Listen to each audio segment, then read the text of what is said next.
জোর করে বসিয়ে রেখেছে, বলছে খাব্বা বল মোহাম্মদ ছেড়ে দিবি, আল্লাহ ছেড়ে দিবি। এদিকে কোমরের গোস্ত পুড়ছে, ভেবে দেখো। এই শুনছো, সামান্য দুটো চড় মেরেছে, একটু ধাক্কা মেরেছে, আব্বাস সিদ্দিকী ছেড়ে দে না হয় জেলে দেবো, এই হুমকিতে ছেড়ে দেবে নাকি নবীর খানদানকে? কি কষ্ট সাহাবাদের হয়েছে দেখো। আমি তো সেই নবীর দিকেই তোমাদের টানছি, ঠিক না বেঠিক গো? আমি নিজের কথা বলছি নাকি? অনেকে অনেক কিছু আমার সম্বন্ধে বলছে যে ও মিথ্যা বলছে, হ্যান বলছে, ত্যান বলছে। তাদেরকে আমি বলছি বা তোমাদেরকেও বলছি, মিথ্যা বলছি কি সত্য বলছি, ওই জন্য বলুন কিতাব পড়ো, কিতাব পড়ো। আব্বাস সিদ্দিকী যে 44টার কথা বলেছে, এটা সমালোচনা হচ্ছে খুব না, যে আব্বাস সিদ্দিকী মিথ্যা বলছে। শোনো, আব্বাস সিদ্দিকী মিথ্যা বলেনি। যদি 44টা মিথ্যা হয়, রুহুল আমিন সাহেব মিথ্যা বলছে, আমি না। এই 44টা মিথ্যা হয়, সুন্নাত আল জামাত পত্রিকা যার সম্পাদক দাদা হুজুর পীর কেবলা ছিলেন, ওই পত্রিকা তাহলে মিথ্যা বলছে, আমি নয়। মিথ্যা যদি হয়, পীর আল্লামা আব্দুল্লাহ মারুফ সিদ্দিকী শাহজাহান হুজুরের মেজর সাহেব যারা কিতাব লিখেছে, ওই কিতাবওয়ালা মিথ্যা বলছে, আমি নয়। শুনছেন না শুনেন? মিথ্যা যদি হয় ডক্টর, যে ডক্টর করেছে, পিএইচডি করেছে, তার শিক্ষা কত? যারা মিথ্যা বলছে তার শিক্ষা কতটা আমি জানি না, তবে যে বলছে লিখেছে সেজন ডক্টরের মানুষ, সে কি লিখেছে? তাহলে মিথ্যা যদি হয়, সেই ডক্টরটাকে যে কিতাব লিখেছে তাকে বলো, আমায় বলছো কেন? যদি দম থাকে তার বিরুদ্ধে কেস করো না বাবা, কিতাব বলার বিরুদ্ধে কেস করো। আমি পড়েছি বলেছি, অপরাধ কিছু করেছি আমি? আমি যদি কিতাবে না পড়তাম তাহলে বলতাম না। কিতাবে পড়েছি, পেয়েছি, তাই বলেছি। ভাই অপরাধ কিছু হয়েছে? তাহলে দোষটা আমার হবে না কিতাব বলার হবে? তাহলে আমাকে ধরে টানটানি করছো কেন? দাদা হুজুর কিন্তু আমি অপমান করছি না। যদি ভুল হয় কিতাবওয়ালা করেছে, তো তুমি এই দাদা হুজুরের ভক্ত মুরিদ হও, তোমার তো ঝাঁপিয়ে পড়া দরকার কিতাবওয়ালার বিরুদ্ধে, ঠিক না বেটি? ও নিরীহের ওপরে জুলুম করছো না, এটাও তো জুলুম, এটা তো ইসলাম বিরোধী কাজ। দোষ করেছে আমি আর মারছেন ইনাকে, দোষ করেছে আমি, কিতাব লিখেছি আমি আর গাল দিচ্ছেন একে। এটা কি ইসলাম শিখিয়েছে? হ্যাঁ, একজন মলি সাহেব, একজন বক্তা সাহেব, একজন হাফেজ সাহেব, একজন নেতৃত্ব মুসলিম সমাজে, তার মুখ থেকে তাহলে কি সত্য বেরোচ্ছে? হ্যাঁ, নিজে নিজে ভাবতে হবে, ইতিহাস পড়ো, ইতিহাস জানো। এরপরও আমি বলছি, যদি কিতাবওয়ালা কোনোদিন বলে যে হ্যাঁ এগুলো আমার লিখা ভুল হয়েছে, আমি সেদিন আপনাদের কাছে কাছে এসে বলবো যে কিতাবওয়ালা বলেছে লিখাটা ভুল ছিল, তখনও কিন্তু বলবো না আমার ভুল হয়েছে। কেন ভুল বলি তো ভুল স্বীকার করবো কেন? অন্যায় না করে অন্যায় স্বীকার করে নেওয়াটাও ইসলাম বিরোধী কাজ। শুনে রাখো ইসলাম কাকে বলে। আমরা তো মনে করি শুধু মসজিদে গেলেই ইসলাম আছে, সবটাই করতে হবে, নামাজ, রোজা, হজ, যাকাত, দান, খায়রাত সব। কোরআন অনুযায়ী রাজনীতি করা এটা রাসূলের হুকুম, আল্লাহর হুকুম, সাহাবাদের হুকুম করেছে। নবীর হাদিস অনুযায়ী রাজনীতি করা এটা সুন্নাত। কথা বুঝে আসছে না? না, আজকে শুনে রেখে দাও। তোমাদের ঘরে এই মুনাফিকরা শুধু চাইছে না মুসলমান না ক্ষমতার অধিকারী হয়ে যায়। মুসলমান ক্ষমতার অধিকারী হয়ে গেলে তাহলে লালকেল্লা তো বিক্রি করা যাবে না, ও তো লালকেল্লা তৈরি করবে। আবার মুসলমান যদি ক্ষমতার অধিকারী হয়ে যায় তাহলে তাজমহল বিক্রি করা যাবে না, ও তো তাজমহলের থেকেও ভালো জিনিস তৈরি করে দেবে। মুসলমান যদি ক্ষমতার অধিকার হয়ে যায় তাহলে কুতুব মিনার তো বিক্রি করা যাবে না, ও তো আরো 10টা কুতুব মিনার বানাবে, ঠিক না বেটি? অতএব মুসলমান যদি ক্ষমতায় এসে যায় তাহলে ভারতকে ব্রিটিশদের ধ্বংস করতে চাইছে, এটা কোনোদিন পারবে না। ব্রিটিশদের দালাল কিছু মুনাফিক মুসলমান করেছিল না, করেন? জানেন না মির্জা গোলাম আহমদ কাদিয়ানি মিথ্যা নবী দাবি করে গু খেয়ে মরেছিল, জানেন না ইতিহাস? এই ইতিহাস জানেন না? ওই একজন মেহমানের বাড়ি গেছে, পীর সাহেব মানে মুরিদের বাড়ি গেছে, নকল নবী মিথ্যা উম্মতের কাছে গেছে, বুঝতে পারছেন না? তো উম্মত তাকে নবীকে, নকল নবীকে পায়খানা এতে ইন্দিরা করে পায়খানা আগে সব গোল গোল সব দিয়া থাকে না, বেকারি দিয়েছে আগেকার সময়, আর ওতে বসে বেটা ক্লিয়ার করছিল আর ভেঙে ঠেকে গেছে। মুরিদরা উম্মতরা খুঁজছে নবী, নকল নবী কোথায় গেল, নকল নবী কোথায় গেল, নকল নবী কোথায় গেল। একদিন যায়, দুদিন যায়, 3 দিন যায়, 3 দিন পর একদম পুরো গু খেয়ে ঢোল হয়ে উঠেছে, ভেসে উঠেছে, তো বন্ধ করে শুনছেন। ও নিজে বলেছিল আমি যদি মুথা নবী হই তাহলে আমি গু খেয়ে মরবো, নিজে দাবি করেছিল। আর খোদার কি শান দেখেন, তাই হয়েছে। সে কিন্তু ব্রিটিশদের দালালি করেছিল, শুনে রেখে দেন।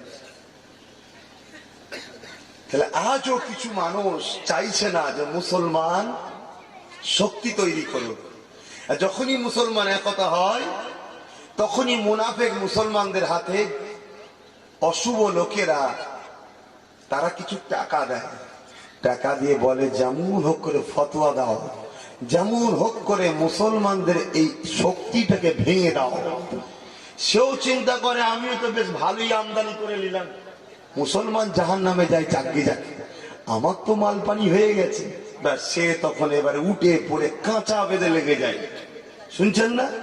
লেগে গিয়ে শুধু একটাই টার্গেট, মুসলমান যদি ইউনিট না করে ফেলে, মুসলমান যদি ইউনিট করে ফেলে, মুসলমানদের পার বছরের 22,000 কোটি টাকাটা তাহলে আমরা খেতে পারবো না।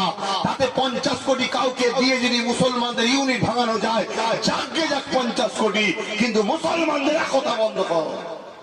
শুনছেন? যদি মুসলমানরা একতা হয়ে যায় তাহলে কোন মসজিদে তালা মারতে পারবে না। মুসলমান যদি একতা হয়ে যায়, দুদিন পরে যে চীনের মতো কোরআনকে ভারতে ব্যান্ড করবো, ওটা করতে পারবো না। মুসলমান যদি একতা হয়ে যায় তাহলে মুসলমানদের কবরস্থানগুলো দখল করে যে খেলার মাঠ করেছে ওটা করতে পারবো না। অতএব মুসলমানকে এক হতে দেওয়া যাবে না। মুসলমানদের ঘরে বোকা বানাবার জন্য কিছু তো রাজনীতিতে মুসলমানদের লিডার বানাতে হবে। দেখ পাড়ায় পাড়ায়, গ্রামে গ্রামে কে মুনাফিক আছে, যার বাইরেটা মুসলমান ভেতরটা কাফেরদের। বুঝছেন না? ওদের ঘরে নেতৃত্ব দে। ওরা জিতে থাকলে মুসলমান ভাববো তো হারে আমাদের দিয়েছে, ওকে দেখে শান্ত হয়ে যাবে, কিন্তু ভেতরে ভেতরে ভেতরে ভেতরে আমাদেরই কাজ করবে, ওদেরকে ধ্বংস করবে। সেই জায়গাটা আব্বাস সিদ্দিকী কড়া আকারে ধরতে চাইছে। ভুল করছে, ভুল হচ্ছে, হ্যাঁ হচ্ছে, দাঁড়া না, সবে তো শুরু। আল্লাহ নবী পৃথিবীর জমিনে অন্যায় অত্যাচারকে মুছে দিয়ে নবী আমার পৃথিবীর জমিনে এমন একটা সুন্দর রাজ্য, সুন্দর রাষ্ট্র তৈরি করেছিল মদিনা, যার নাম আল্লাহ নবী মদিনার জমিনে 10 বছর নবী আমার মদিনার জমিনের প্রধানমন্ত্রী, রাষ্ট্রনায়ক ছিল। এত সুন্দর আইন ব্যবস্থা করেছিলেন, এত সুন্দর মানবতার আদর্শ দেখিয়েছিলেন, এত সুন্দর সবার সমান অধিকার দিয়েছিলেন, এত সুন্দর থানা পুলিশ করেছিলেন, এত সুন্দর কোর্ট কাচারি করেছিলেন, এত সুন্দর বিচার ব্যবস্থা করেছিলেন। আল্লাহ নবীর মদিনার সেই দিনের 1000 বছর আগের সুন্দর আইন তৈরি করে দিয়ে গেল। আজ পর্যন্ত পৃথিবীর জমিনে বহু দেশ আছে, বহু শহর আছে, প্যারিস আছে, সুইজারল্যান্ড আছে, এত সুন্দর সুন্দর থাকতে পারে, কিন্তু মদিনার মতো এত সুন্দর আইন ব্যবস্থা, মানবতা, শান্তি, সম্প্রীতি, এত সুন্দর আদর্শ, শান্তির রাজ্য, শান্তির শহর পৃথিবীর জমিনে দ্বিতীয় না। কেননা মদিনাকে নবী চালিয়েছিলেন, নেতৃত্ব দিয়েছিলেন কোরআন অনুযায়ী। জোরে বলুন সুবহানাল্লাহ। আর কোরআন একমাত্র মানব জীবনের গাইড বুক। শুনছেন না? তোর ব্যবসা কেমন হবে? কোরআন অনুযায়ী। নামাজ কেমন হবে? কোরআন অনুযায়ী। রোজা কেমন হবে? কোরআন অনুযায়ী। হজ কেমন হবে? কোরআন অনুযায়ী। তুই খাবি কি? কোরআন অনুযায়ী। ভুলভাল খাবি, চীনের মতো রোগ হবে। কোরআন অনুযায়ী খেয়ে চলে চীনের মুসলমানরা একসাথেই ঘুরছে, কোনো রোগ হয়নি। জোরে বলুন সুবহানাল্লাহ। চাই তো চীনের প্রধানমন্ত্রী বলছে কোরআনকে আমি কি বলে, কোরআনের আমি মানে বার করব। কোরআনটা কি বলছে আমি নিজে বুঝবো। আল্লাহ চাইলে চীনের প্রধানমন্ত্রী মুসলমান হয়ে যেতে পারে, জোরে বলুন সুবহানাল্লাহ। ওকে যে ধাক্কাটা লেগেছে হতে পারে। আজকে ডোনাল্ড ট্রাম্পের মেয়ে মসজিদে যাচ্ছে, শুনছেন? ডোনাল্ড ট্রাম্পের মেয়ে মসজিদে যাচ্ছে, যে ডোনাল্ড ট্রাম্প সারা জীবন বলেছে যে মুসলমানদের ঘরে আমেরিকায় ঢুকতে দেবো না, আজকে তার মেয়ে মসজিদ মুখো হচ্ছে। কথা বুঝছেন না? আল্লাহ চাইলে খুব শিগগিরই বুশের কন্যার মতো ডোনাল্ড ট্রাম্পের মেয়েও হাফেজে কোরআন হয়ে যেতে পারে, জোরে বলুন সুবহানাল্লাহ। কিন্তু তুমি কি হবে? তোমার বাপ মুসলমান, দাদা মুসলমান, দাদি মুসলমান, নানা মুসলমান, তুমি কোন দিকে যাবে? তুমি তো দেখছি শয়তানদের সাথে বেশি মিশছো, শুনছেন না? তাহলে বাইরের লোক আমার ঘরে চলে এসছে, আমার ঘর কিন্তু জাহান্নামে চলে যাচ্ছে। লোভে পড়ে গেছে, লোভে মুসলমান লোভে পড়ে গেছে। লোভে পড়ে যদি বাদশা হতো আলাদা কথা, লোভে পড়ে তো দিনকে দিন আরো ভিখারি হচ্ছে। আমার কথাই বেজার হচ্ছে, বাদ দেবো, নেবে যাবো নাকি? বলা যায়নি বাবা। যারা আল্লাহ মানেনি, তারা নবী মানেনি, তারা আর হুজুরের ছেলে মানবে? তারপরে আবার যদিও বা মানার একটা ভয় থাকতো, ঘরের লোক যখন বিরোধী শুরু করে দিচ্ছে, মানুষের অন্তরে ভয় তো অটোমেটিক উঠে যাচ্ছে। চলো একটা তো সাপোর্ট পেয়েছি, কথা বুঝছেন না? তবে বাবা যে যা খুশি করছে করুক, আল্লাহর কাছে জবাব দিতে হবে, কথা বুঝে আসছে? তবে আমি তোমাদেরকে বলবো, খবরদার কারো সমালোচনা করতে যাবে না, বিশেষ করে দাদা হুজুরের আওলাদদের সমালোচনা করবে না। কোরআনের উপরে কোরআন রাখা যায়। আমাকে কেউ বলেছে সেও কোরআন, অর্থাৎ দাদা হুজুরের আওলাদ, আমি দাদা হুজুরের আওলাদ, অর্থাৎ কোরআনের উপরে কোরআন রাখা যায়। তার মুখে আমার বিরোধিতা মানাই, তোমার মুখে মানাবে কি গো? মানাবে। কথা ওই জন্য বলে গেলাম, খবরদার নিজেদের মধ্যে ডিভাইড তৈরি করো না। ভালো লাগলে আব্বাস সিদ্দিকীর কথা আগিয়ে আসো, না ভালো লাগলে দূরে থাকো। কারো কথা যদি ভালো লাগে তার সাথে থাকো, কোনো অসুবিধা নেই আমার। তবে আমার উদ্দেশ্যটাকে একবার শোনো। আমি কখনো নিজের মন গড়া কিছু করতে চাই না, আল্লাহ নবী রেখে যাওয়া ইসলাম অনুযায়ী করতেছি। এ যুবকেরা, তরুণেরা, পৃথিবীর জমিনে এখন অন্যায়কারীরা অসহায়দের উপরে জুলুম করেছে, তখনই আমার আল্লাহর পক্ষ থেকে নবী রাসূল পয়গম্বর এসেছে। তারা জালিম বাদশাকে, রাজশক্তিকে হারিয়ে দিয়ে পৃথিবীর জমিনে শান্তি কায়েম করেছে। ইতিহাস শুনে দেখো, হযরতে মুসা কালিমুল্লাহকে আল্লাহ কখন পাঠিয়েছিল? যখন নাকি ফেরাউন রাজশক্তি দ্বারা দেশের প্রধান হয়ে পৃথিবীর সাম্রাজ্যকে দখল করে নিয়ে নেতা মন্ত্রী হয়ে ফেরাউন তার সৈন্য সামন্ত দিয়ে, ভাড়াটিয়া গুন্ডা দিয়ে গরিবদের ঘর বাড়ি লুট করতে লাগলো, গরিবদের সুন্দর সুন্দর নারীদের ইজ্জত লুটতে লাগলো, গরিবদেরকে কতল করতে লাগলো, গরিবদের অধিকারকে কাটতে লাগলো, গরিবদেরকে কীটদার বানাতে লাগলো, মানুষের হক অধিকারকে কেড়ে নিল। মানুষ বাঁচতে আর পারছে না, মানুষ বিপদগ্রস্ত হয়ে গেছে। এই জালিম বাদশার বিরুদ্ধে কথা বলতে পারছে না। যখনই কথা বলে, ফেরাউন তাকে তুলে নিয়ে যে কতল করে দিতে লাগলো, তাকে মেরে দিতে লাগলো। এটা আমার কথা নয়, আমার বাপের কথা না, আল্লাহর কোরআন তার প্রমাণ দিতে লেগেছে, আছে না নাই? ভেবে দেখো, আমি আব্বাস সিদ্দিকী ভুল করছি কি 10 বার ভাবো। যদি ভুল করি সরে যাও, আজ ঠিক করি, যদি ঠিক করি, হ্যাঁ কি করতে হবে? আগিয়ে আসতে হবে নাকি? আর তারা কেমনি পালাতে হবে?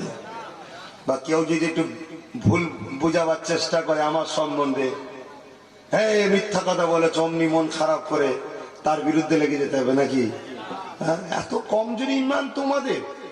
কেউ একটা কিছু ঢিল তুললো, ছুড়ে দিল, অমনি মাথা খারাপ, যে যা খুশি বকছে বউ না।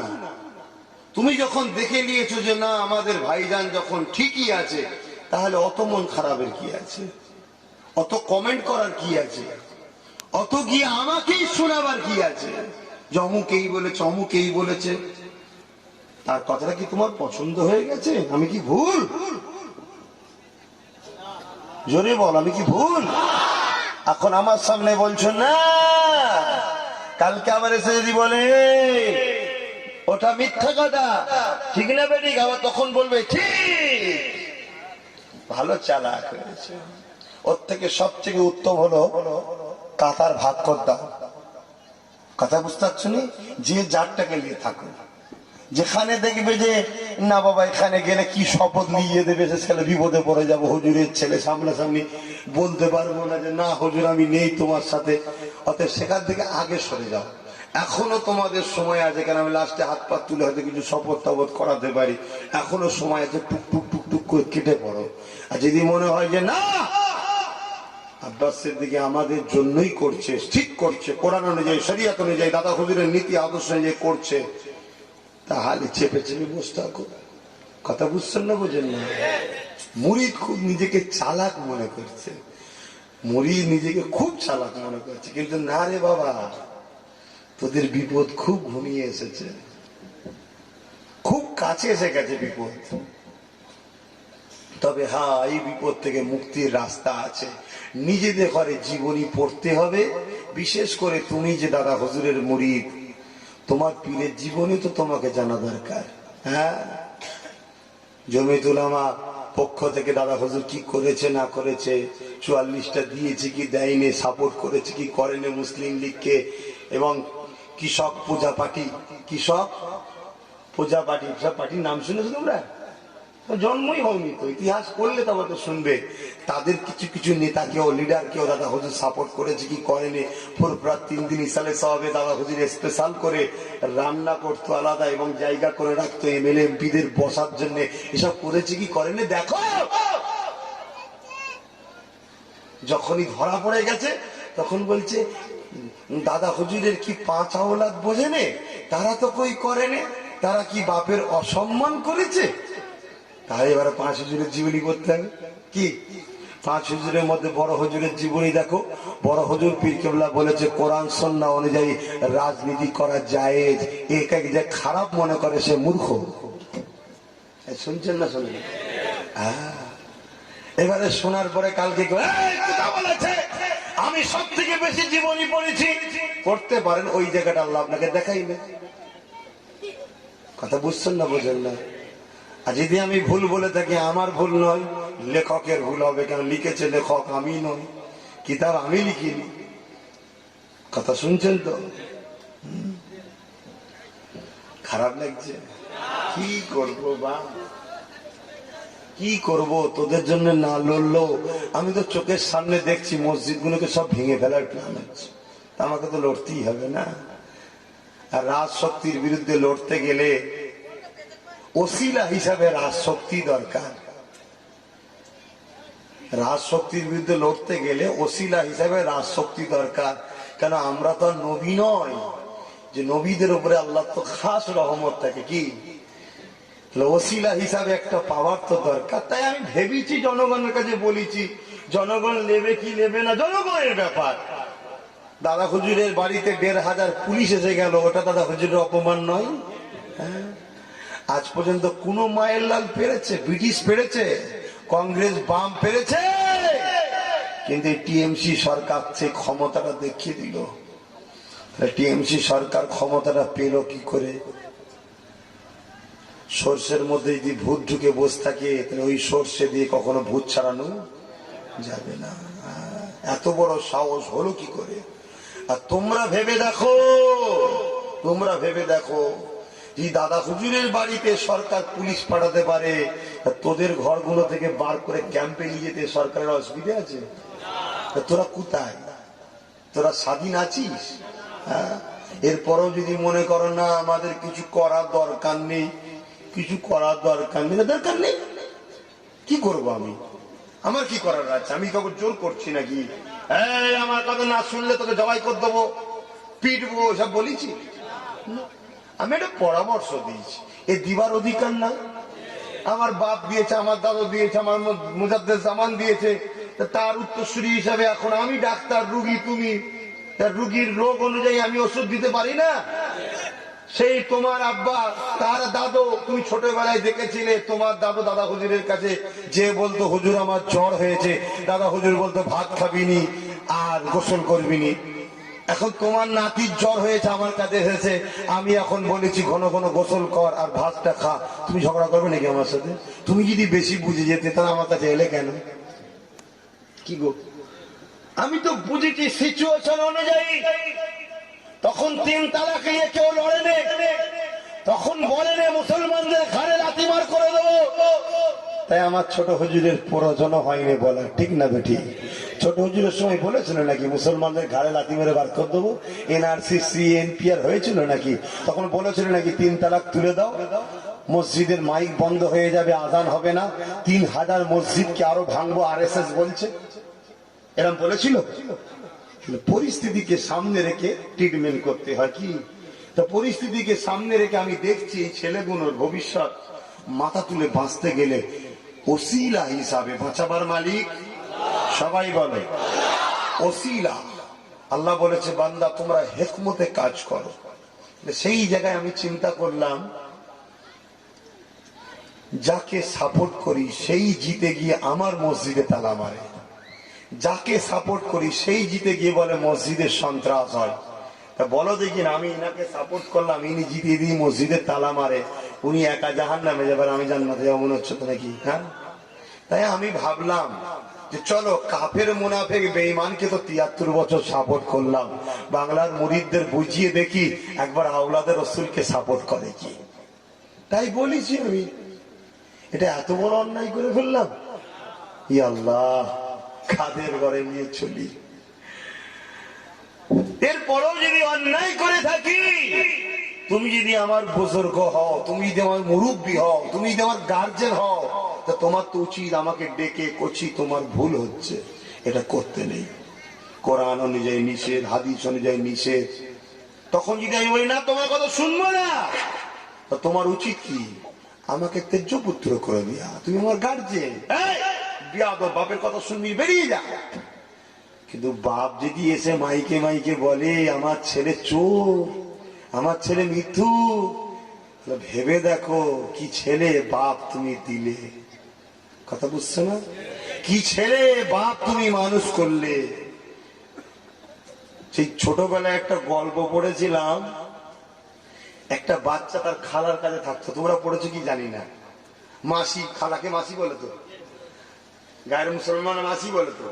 তো বইতে যখন লিখা আছে মাসির কাছে থাকতো, রোজ চুরি করে, খালাকে এসে ভাগ দেয় আর দেয়, খালা বড় খুশি হয়, কিচ্ছু বলে না। একদিন এখন ছেলেটার ফাঁসি হয়ে গেছে, শুনছেন? ফাঁসির অর্ডার হয়েছে। জিজ্ঞেস করছে তোমার শেষ ইচ্ছা কিছু আছে? বলছে হ্যাঁ, আমি আমার খালার সঙ্গে একবার কথা বলবো। খালা এসেছে, বলছে কানে কানে কথা বলবো। যেই কানের কাছে গেছে এমন কানে কামড়েছে, পুরো কান কেটে নিয়েছে। জিজ্ঞেস করছে এটা হলো কেন? বলছে আমার ফাঁসির পিছনে আমার খালা দোষী। আমি তো ছোট ছিলাম, আমি যদি অন্যায় করতাম, ভুল করতাম, আমার খালা যদি ছোটবেলা থেকে আমাকে ডাঁটতো, বকতো, মারতো, তাহলে আজকে আমি চোর হতাম না, আজকে আমার ফাঁসি হতো না। ছেলে তখন খারাপ হয় যখন গার্জেন ছেলেকে খারাপ রাস্তায় যাচ্ছে দেখেও বাধা দেয় না, ঠিক না বেটি? তাহলে আমি যদি খারাপ কাজ করি, তাহলে আমার তো এত মুরব্বী চাচা আছে, এখানে নেই? মুরব্বীরা আছে তো, এই যে মুরব্বীরা বসে আছে, ওনাদের তো উচিত পার্সোনাল গিয়ে দেখা করা। বাবা তুমি তো আমার ছেলের মতো, আমি দাদা হুজুরের ছোট হুজুরের মুরিদ, তুমি আমার বাবাজি হও। বাবা তুমি এসব করতে যেওনি বাবা, তোমাদেরকে আমরা অন্য নজরে দেখি, তোমরা আল্লাহ আল্লাহ রাসূলের কথা বলবে, তোমরা তসবিহ তাহলিল করবে, পানিতে ফু দেবে, তাবিজ পড়বে, এই করো বাবা, তোমরা এসব করতে যেওনি। বলা দরকার তো নাকি? কিন্তু পাড়ায় যে চায়ের দোকানে বসে বসে গুজুর গুজুর করছো, ক্লাবে গুজুর গুজুর করছো, তুমি কার বিরুদ্ধে কথা বলছো জানো? যে কিনা তোমার নবীর খানদানের বাচ্চা। নবী বলল মোনাফেকের একটা প্রমাণ হলো যারা আমার খানদানের সমালোচনা করবে তারা হলো মোনাফেক। তা তোমার আখেরাত কোথায় হচ্ছে আব্বা? শুনছেন? তুমি কার সমালোচনা করছো? 2000 টাকার জন্য, একটা সাইকেলের জন্য, একটা জব কার্ডের জন্য তুমি সমালোচনা করছো। কিয়ামতের দিন যা শাফাআত ছাড়া বিচার শুরু হবে না, সেই খানদানে বাচ্চা তুমি কখনো ভেবে দেখেছো তোমার আখেরাতটা কি হচ্ছে? এওয়াজ খারাপ লাগছে? হ্যাঁ খারাপ লাগছে, আমার নিজেকে খারাপ লাগছে। আল্লাহ কোন মোড়ে তুমি আমায় দাঁড় করিয়ে দিলে যে আজকে কথা আমাকে বলতে হচ্ছে। যাক, খুব করি তওবা তওবা, লা হাওলা ওয়ালা কুওয়াতা ইল্লা বিল্লাহ, ফেরত নিলাম, চলো ফিরে যাই। লোক বলছে আপনি কোরআন হাদিসের কথা বলেন, তো কোরআন হাদিসের কথা বলতে গেলেও তো জালিমদের বিরুদ্ধে লেগে যাচ্ছে। কি আল্লাহ নবী জানিয়ে দিলেন, বাবারা ন্যায়ের বিরোধী কখনো করবে না বাবা, সত্যের বিরোধী কখনো করবে না বাবা। অন্যায় যদি তোমার ছেলেও করে থাকে আর ন্যায়ের পক্ষে যদি তোমার গ্রামবাসী থাকে, তুমি তোমার ছেলের বিরুদ্ধেই বলবে, গ্রামবাসীর পক্ষেই দাঁড়াবে। অন্যায় যদি তোমার বাপও করে থাকে আর যদি ন্যায় যদি এলাকার মানুষ করে থাকে, সম্মানের সাথে তুমি জনগণের কাছে সত্যটা প্রকাশ করে দেবে। বাবার এটা আমার বাপেরই অন্যায়, কারণ এটা ইসলাম বিরোধী কাজ হয়েছে, এটা শরিয়ত বিরোধী কাজ হয়েছে। এই যুবকেরা আব্বারা, আল্লাহ নবী মদিনা নববী শরীফে বসে আছে, এমন সময় একজন ইহুদি চলে আসলো আর একজন মুসলমান চলে আসলো। দুজন মিলে একটা ঘোড়ার গলার দড়ি ধরে টানাটানি করছে। মুসলমানটা বলছে, হুজুর এই ঘোড়াটা আমার। গায়ের মুসলমানটা বলছে, হুজুর এই ঘোড়াটা আমার। আল্লাহ নবী বলতে লাগলেন, বাবা যে যার নিজের পক্ষে প্রমাণ দাও, ঘোড়াটা তোমার। ইহুদি মুসগায়ের মুসলমানরা প্রমাণ দিচ্ছে, এইভাবে দলিলটা মুসলমানও দিচ্ছে। দুজনের কথা প্রমাণ তথ্য নিয়ে আল্লাহ নবী জানিয়ে দিলে, এ বাবা এই ঘোড়াটা হলো ইহুদির গায়ের মুসলমানের। ওই মুসলমানটার মনটা খারাপ হয়ে গেল, বিচারটা পছন্দ হলো না। আল্লাহ নবীর কাছ থেকে চলে গিয়ে সে কি করলো, ওমর ফারুকের কাছে গেল। ও হযরত ওমর, বিচারটা আপনি করে দিন, এই ঘোড়াটা আমার আর ইহুদিটা বলছে আমার। হযরত ওমর বলেছিলেন, তুমি কি কার কাছে গিয়েছিলেন আগে? ওই সময় মুসলমানটা বলেছিল, ওমর আমি মুহাম্মদ রাসূলের কাছে গিয়েছিলাম, কিন্তু নবী আমি মুসলমান, আমার দিকে বিচারটা না দিয়ে গায়ের মুসলমানের দিকে দিয়েছে, এই বিচার আমার পছন্দ হয় না।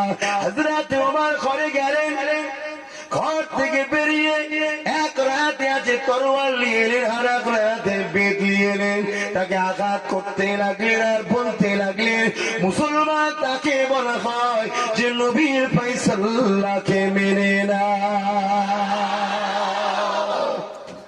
অর্থাৎ নবীর ফয়সালা মানে 100% সত্য। জোরে বলুন সুবহানাল্লাহ। আর নবী যা করে আল্লাহর হুকুমে করে। তাহলে ইসলাম অন্যায় যদি নিজের ছেলেও করে আর ন্যায় যদি একটা হিন্দু হয়, ইসলাম বলে যে তুমি হিন্দুকে সাপোর্ট করো। কেন? ও অন্যায়টাকে সাপোর্ট করো মানে অন্যায়টাকে সাপোর্ট করো। কথা বুঝে আসছে? এর নাম হলো ইসলাম। সেই জায়গায় দেখে আমি আপনার সিদ্দিকী যখন দাদা হুজুরের মুরিদদেরকে বুঝিয়েছি, বাবারা ভয় করো না বাবা, আল্লাহ ছাড়া অন্য কাউকে এই দুনিয়ার জমিন থেকে একদিন না একদিন চলে যেতে হবে। আজ তোমার পাড়াতে, তোমার মুহাল্লাতে 4 জন গরিব মানুষ রয়েছে, 10 জন গরিব মানুষ রয়েছে। ওই গরিব মানুষটা কখনো খেতে পাচ্ছে, কখনো পাচ্ছে না। ওই গরিবের ঘরে 2 মেয়ে আছে, আস্তে আস্তে বড় হয়ে যাচ্ছে, ইনকাম নাই, মেয়ের বিয়ে দিতে পারছে না। ওই মেয়েটার উপরে জুলুম হচ্ছে, অত্যাচার হচ্ছে। ওই বাপটা বড় চিন্তিত হয়ে আছে। ওই বাপটা মেয়েটা চোখের পানি ফেলে কাঁদছে।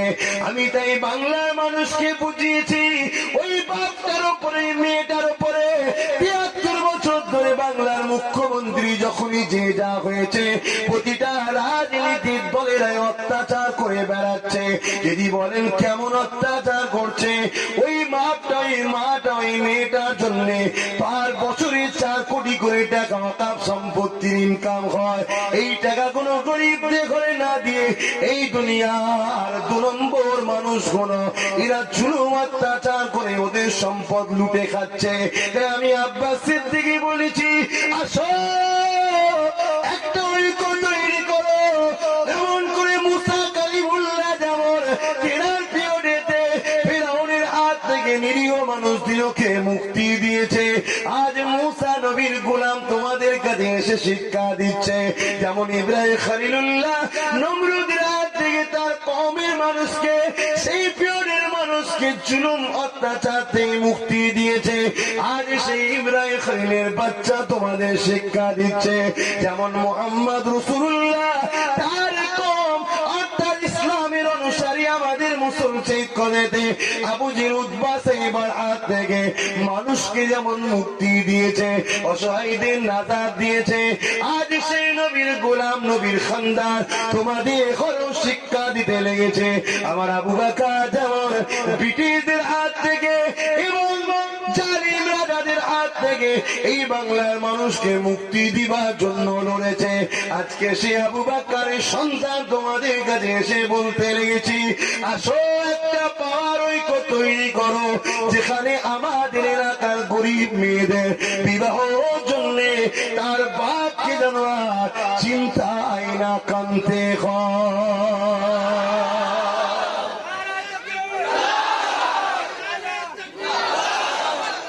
এটা ভুল করলাম না আমি? হ্যাঁ, ভুল করেছি। তার জন্যই তো আজকে খিসারত ভোগ করতে হচ্ছে। আমার কি আছে? আমি বেরোলেই 20,000, বেরোলেই 25,000, বেরোলেই 30,000। আমার একটা কারণে 100 মেয়ে হলো বেদিবার টেনশন আমার নেই। আমার কি আছে? গরিব মরছে, মরুক গে যাক। এ চিন্তাধারা কি মানবতার চিন্তাধারা? তাই আমার মানবতাটা যা সারা দিয়েছে, গরিবের পাশে দাঁড়ানো দরকার। গাছ থেকে যদি দিতে নাও পারি, চিৎকার করে ওর অধিকারটা যদি পাইয়ে দিতে পারি। অন্যায় দেখেন ইসলাম বিরোধী কোথায় কাজ হচ্ছে? এটা কি ইসলাম বিরোধী কাজ?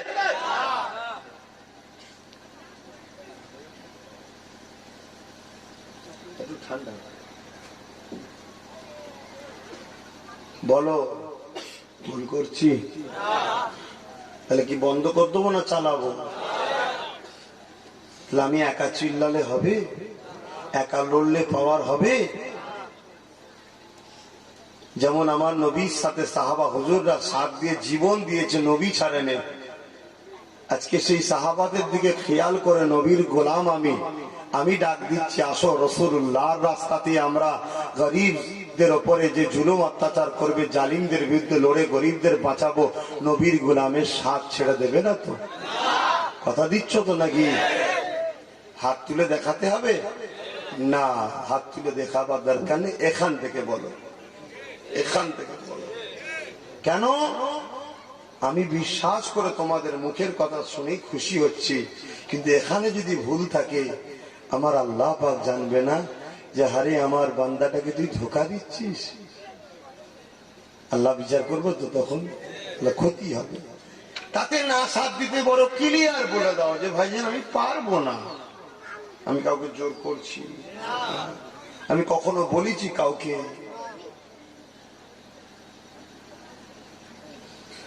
মুসলমান ঘরের ছেলে মেয়েরা, তরুণেরা, বাপেরা, ইতিহাস পড়ে দেখো, ভয় খেও না।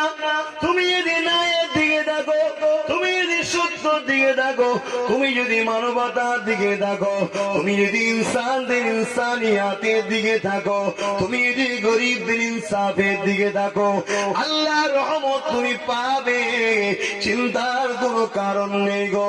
মুসা কালিমুল্লাহকে এবং তিনার সাথী দিগকে ফেরাউন তৎকালীন রাজা ছিল, ফেরাউন তৎকালীন নেতা ছিল, ওই জালিম নেতা জালিম রাজা ফেরাউন তখন মুসা কালিমুল্লাহ এবং তার সাথী দিগকে মারতে চেয়েছিল।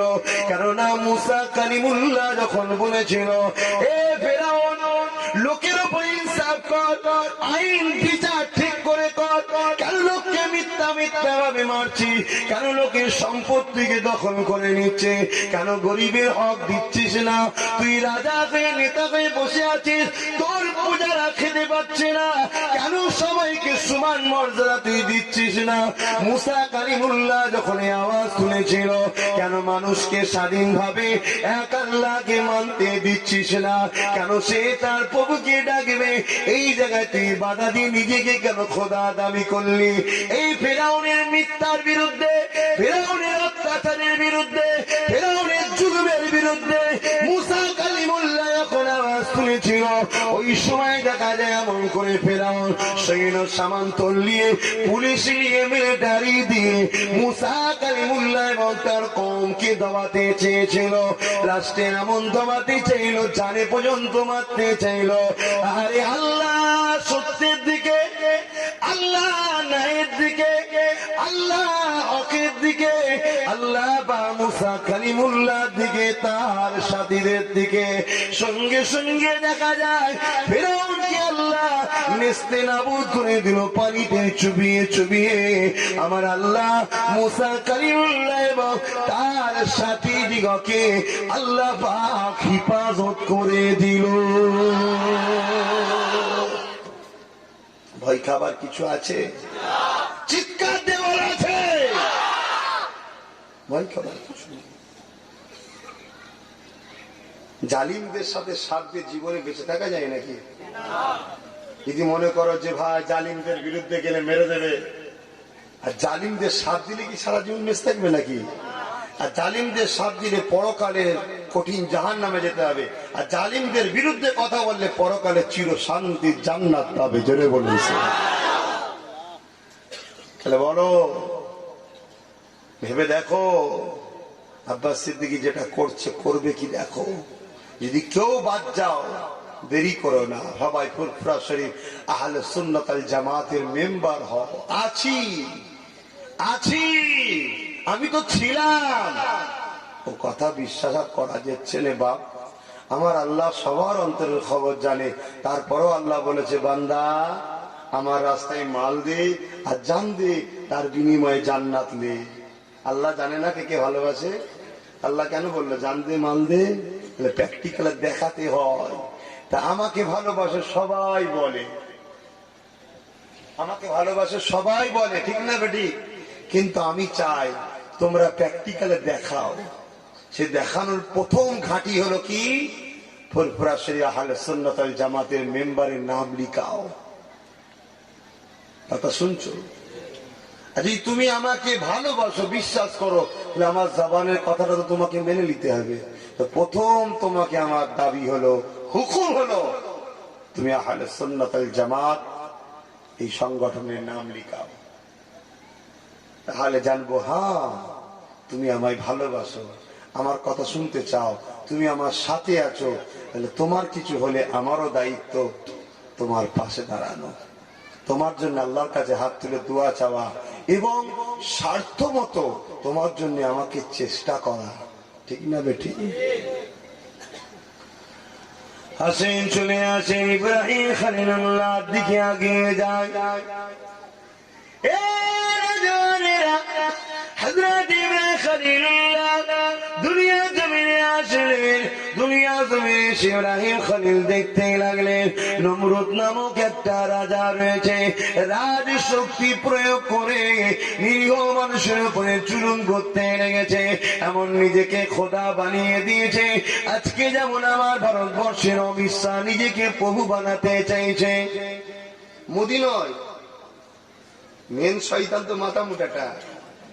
মুদি তো বেচারি ফেঁসে গেছে, আর বুকা, প্রচুর বুকা লোক, ওর কাঁধে বন্দুক রেখে স্বীকার করছে আর গাল পাচ্ছে সবাই মোদিকে। মেসি শয়তান হচ্ছে এইটা। এ ভারতবর্ষের একটা রাজা হতে চাইছে, অর্থাৎ তামাম ভারতবাসী, 90% ভারতবাসী ওকে প্রভু বলে মানবে, ওর উপাসনা করবে, ও মালিক হবে। কি স্বপ্ন গেছে, স্বপ্ন ফেরাউন দেখেছে, কিন্তু খোদার গজব, সাগরে ডুবে ডুবে মরেছে। দেখে আল্লাহ মারবে না? কিন্তু এই সব শয়তানগুলো আল্লাহ পাঠাই কেন তাহলে? তোদের ইমানকে পরীক্ষা করার জন্য। তোরা পরীক্ষা দিতে এসছিস তো, তো কঠিন প্রশ্ন দেবে না একটা একটা। এইগুলো তো কঠিন প্রশ্ন, কি করে সমাধান করে আমার বান্দা বান্দি আমি আল্লাহ আমাকে ধরে রাখে দেখা যাক। যদি প্রকৃত প্রেমিক হয় জান দিয়ে দেবে, দুনিয়ার ইতিহাস রয়ে যাবে।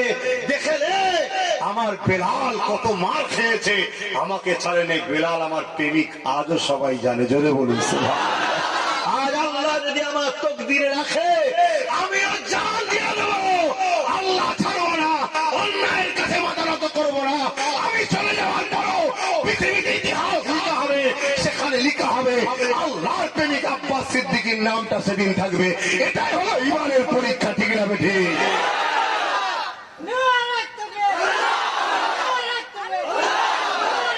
কথা বোঝা আসছে না? তোমাদের ইমানের পরীক্ষা হবে না? আমি তো রাস্তাঘাটে ঘুরে বেড়াই রাত বিরোধ, আমার তো কখনো টেনশন হয় না জি আল্লাহ কে ধরে কোথাও মেরে দেবে নাকি, কখনো চিন্তা করি না। তো কেন? আমার যদি রাস্তাঘাটে আজকে রাত্রিরে রাত 11টাতে আমার বড়গেছিয়া লেভেল কোশ্চিন মোড়ে আমার মৃত্যু আছে, ই লিখা থাকে, কোনো কাজ না থাকলেও খালি খামাকা হলো আমাকে কিন্তু ওখানে আসতেই হবে, ঠিক না বেটি? এটা যখন মানিস আর ঠিক যখন বলিস, কেউ একটু চোখ দেখালে ভয় খেয়ে যাস। হ্যাঁ হাসুনি, হাসি মুখ দিয়ে তোমাদের বেরোচ্ছে, এটা দেখেই আমি অবাক হয়ে যাচ্ছি। লিবিয়ায় কি হচ্ছে জানোনি? চাসনিয়ায় কি হলো জানোনি? 60,000 কুমারী মেয়েকে জোর করে বন্দি করে আমেরিকার সেনারা রেপ করে হত্যা করেছে, ভুলে গেছো? পাশে মায়ানমারে কি হলো ভুলে গেলে? মিশরে কি হলো ভুলে গেলে? সারা দুনিয়া জুড়ে হচ্ছে, ওরাও জানতো না আমাদের উপরে এরকম হবে। তোমরাও 2014 আগে জানতে নাকি আমার ভারতে একজন আসবে, সে আমাদের ভোটে জিতবে, জিতার পরে বলবে যে তোমরা দেশের নাগরিক প্রমাণ দাও? তোমরা জানতে? তাহলে কালকে 2021-এর পরে তোমাদের উপরে কি হবে তোমরা জানো? কিন্তু আমাকে আল্লাহ যতটুকু বুঝিয়েছেন, কে বুঝিয়েছে? যতটুকু আমাকে বুঝিয়েছে 2021-এর পর থেকে তোমাদের ঘরে একটা কুকুরের জীবন যাপন করতে হবে। কথা কিছু বুঝে আসছে? কুকুরের জীবন যাপন কেমন জানো? পেটের জ্বালায় এদরে যায়, ওদরে যায়, ওদরে যায়, সবাই বলে দূর হয়ে যায়, ছি ছি ছি করে তাড়ায়। আর লাস্টে কোনো জায়গায় দেখা যাচ্ছে খাওয়া দাওয়ার পরে কিছু ফেলে দিয়েছে, সেখানে যে এঁচড়ে এঁচড়ে একটু খেয়ে। কথা বুঝে আসছে? এই জীবনটা নিয়ে বাঁচতে চাইছো? তাই আমি আব্বাস সিদ্দিকী বলতে চাইছি, আসো ওই জীবনটার হাত থেকে, ওই জীবনটাই বাঁচার থেকে মরে যাওয়া ভালো। কমসে কম আমরা মরে যদি এই বাচ্চাগুলোকে বাঁচিয়ে দিয়ে যেতে পারি, এটাই আমাদের জন্য কিয়ামতের দিন নাজাতের উসিলা হয়ে যাবে। জোরে বলুন সুবহানাল্লাহ। কেন? ছোট ছোট বাচ্চাকে ভালোবাসা এটা ইসলামের হুকুম। ছোট ছোট বাচ্চা এরা নিরীহ, এদের হয়ে লড়াই করা ইসলামের হুকুম। ইনসাফের জন্য লড়াই করা ইসলামের হুকুম। অধিকারের জন্য লড়াই করা ইসলামের হুকুম। মা বেটিদের ইজ্জত বাঁচাবার জন্য লড়াই করা ইসলামের হুকুম। কথা শুনছেন না? আব্বাস সিদ্দিকী কথা মাথায় ঢুকছে না? কালকে কেউ এসে দিয়ে আবার বার করতে চাই, বেরিয়ে যাবে তো। হ্যাঁ এটাও তো কেমন হচ্ছে জানো? কালকে আবার কেউ এসে কিছু বলে আবার বলবে এটা কেমন হলো। যখন সামনে থাকি তখন ভাইজানের কথা, বাবাজির কথা মনে পড়ে। একটু চোখে আড়াল হয়ে গেলে আর মনে থাকে আমার কথা? একদম দিল থেকে বলেন তো কার কার মনে থাকে? সত্যি বলবেন, মিথ্যা বলবেন না। কঠিন গুনাহ হবে, মিথ্যা বলছেন না তো? যাক আলহামদুলিল্লাহ, শুনেও মনটা একটু বড় হলো। সত্য মিথ্যা আল্লাহ জানে, মনটা যায় পেটে বড় হলো।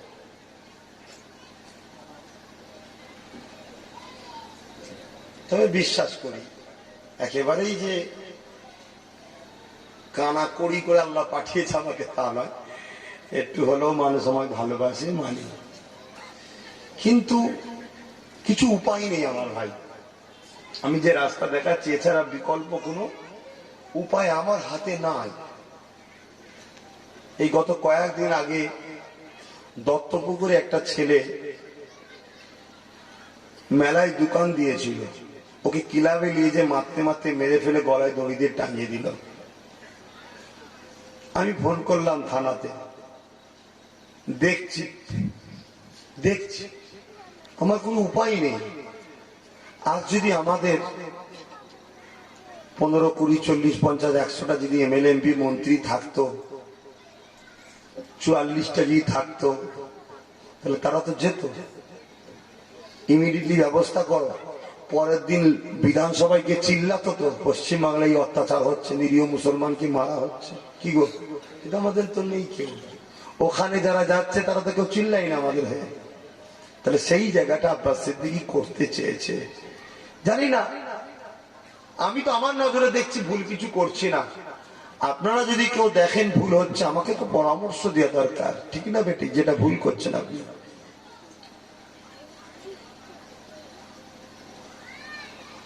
বাপেরা, নজওয়ান তরুণেরা, এ নবী পাকের প্রেমিকেরা, আসো ফিরে আসো গরিবে নওয়াজের দিকে।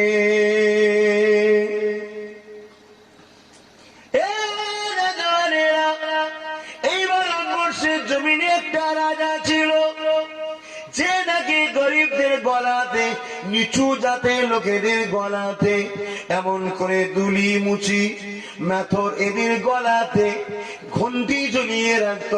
ওই রাজার পিয়নেতে সম্ভ্রান্ত ঘরের লোক যারা ছিল, উঁচু বর্ণে যারা ছিল, তারা মনে করত এই নিচু জাতের মুখ দেখলে অশুভ হবে।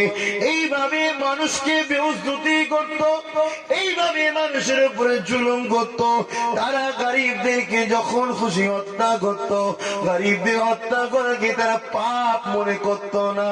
এত অন্ধকারে চলে গিয়েছিল আল্লাহ নবীর ইজাজতে হযরতে গরিবে নওয়াজ মুঈনুদ্দিন চিশতি আজমিরি সঞ্জারি রাহমাতুল্লাহ আলাইহি, তিনি ভারতের জমিনে এসে এই অন্যায়ের বিরুদ্ধে আওয়াজ তুলে দিলে, এ জালিম বাদশারে, গরিবদের উপরে নিচু জাত বড় জাত বলে এই মানুষকে কেন তোরা আঘাত দিস?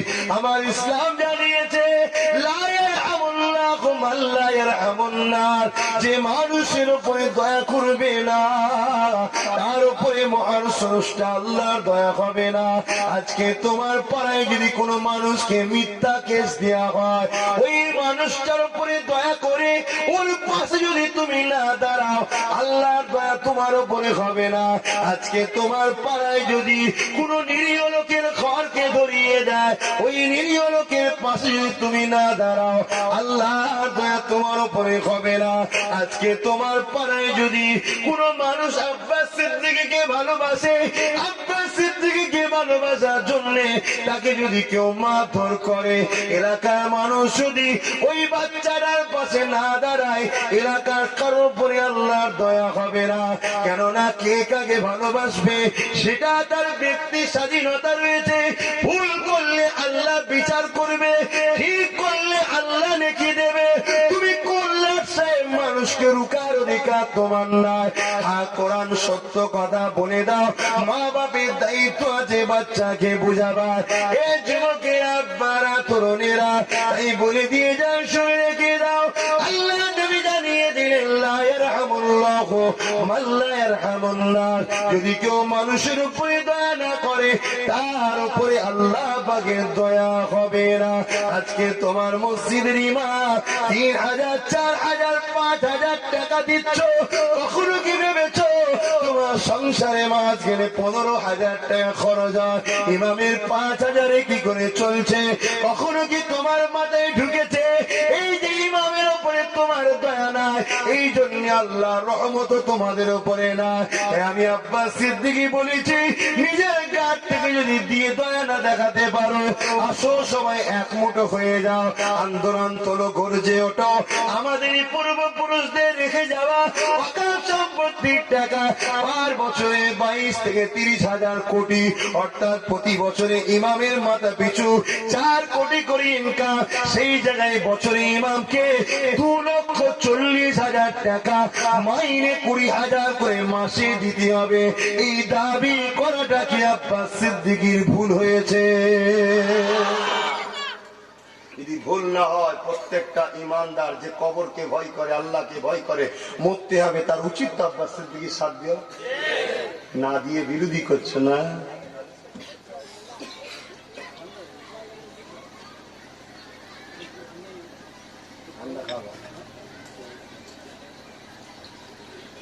সবসময় মাথা গরম হয়ে যাচ্ছে, চাটা খেয়ে ঠান্ডা করছে, গরম চা খেলে আরো গরম হবে, রক্ত বসতে তৈরি করে বাবা, কত সহ্য করবো।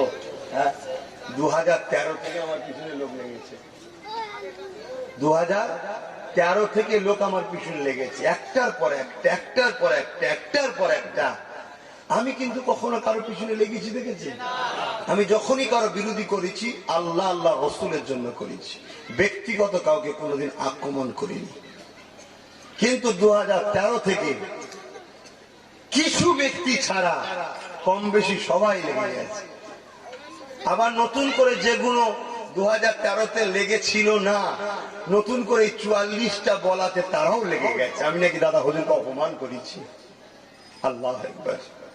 কিছুদিন আগে করলা একটা মসজিদ উদ্বোধন করলাম, জানেন কি জানেন? ওই ভাইটাকে দেখেছিলাম, নামাজ পড়তে গিয়েছিল। তো মসজিদে কয়েক কোটি টাকা খরচ করে মসজিদটা আল্লাহ পাক করালেন। ওখানে বসে হাত তুলে দোয়া চেয়েছিলাম, খোদা আমি তো নিজে বুঝতে পারছি না দাদা হুজুরের বিয়াদবি করলাম কিনা, কারণ দাদা হুজুরের সাথে বিয়াদবি করা মানে তো আমি জাহান্নামে যাবো। কথা ঠিক না বেটি? যতই খানদান হই আর যেই লাকসাইডি হোক, হ্যাঁ, দাদা হুজুর মুজাদ্দেদ উলিল আমর, ওনার বিরোধী করা মানে, ওনাকে অপমান করা মানে আমি তো জাহান্নামে হয়ে যাবো। আমি যদি আল্লাহকে ভয় করি তাহলে এই বিষয়টা শোনার পরে আমার তো ভয় হওয়া দরকার। তাই আমার খুব ভয় হয়েছিল। তাই আমি মসজিদে বসে খোদার কাছে তওবা করে বলেছিলাম, আল্লাহ যদি আমি দাদা হুজুরকে অপমান করে থাকি, এখানে দোয়া চাইছি কালকে সকালে যেন আমার সূর্য না দেখতে হয়, আমার যেন মৃত্যু হয়। খোদার ঘরে বসে প্রথম জুম্মায় নতুন ঘরে হাত তুলেছি, আলহামদুলিল্লাহ আমার সকালে মৃত্যু হয় না, বাঁচিয়েছে। অন্তর থেকে শান্তি পেয়েছি যে আমি দাদা হুজুরের বিরোধী কাজ করিনি। কথা বুঝছেন না, বোঝেন না?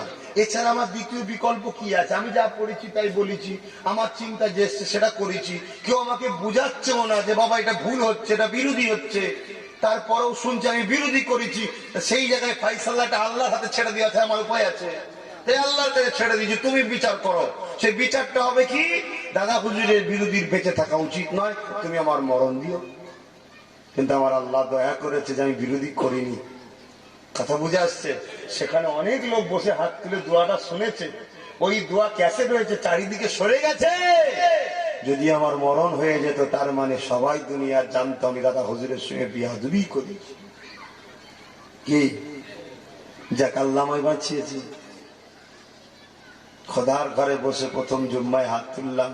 যদি ফাইসাল্লাহ তার পক্ষ থেকেও না হয় তা আমার জানার দ্বিতীয় উপায় কি আছে ভাই? আমার কি উপায় আছে বলুন? আমি যারা মানুষ রে বাবা, মানুষেরই তো ভুল হয়। এছাড়া আমি আমার ভুলটা বোঝার দ্বিতীয় কি অবস্থান আছে? কিতাবওয়ালা দেখলাম, ভালো ভালো লোক, আল্লামা রুহুল আমিন সাহেবের মতো লোক, যে পত্রিকা থেকে রুহুল আমিন সাহেব দিয়েছে, এই পত্রিকার সম্পাদক হলেন দাদা হুজুর পীর কেবলা খোদ নিজে, মানে উনি দায়িত্ব পত্রিকা।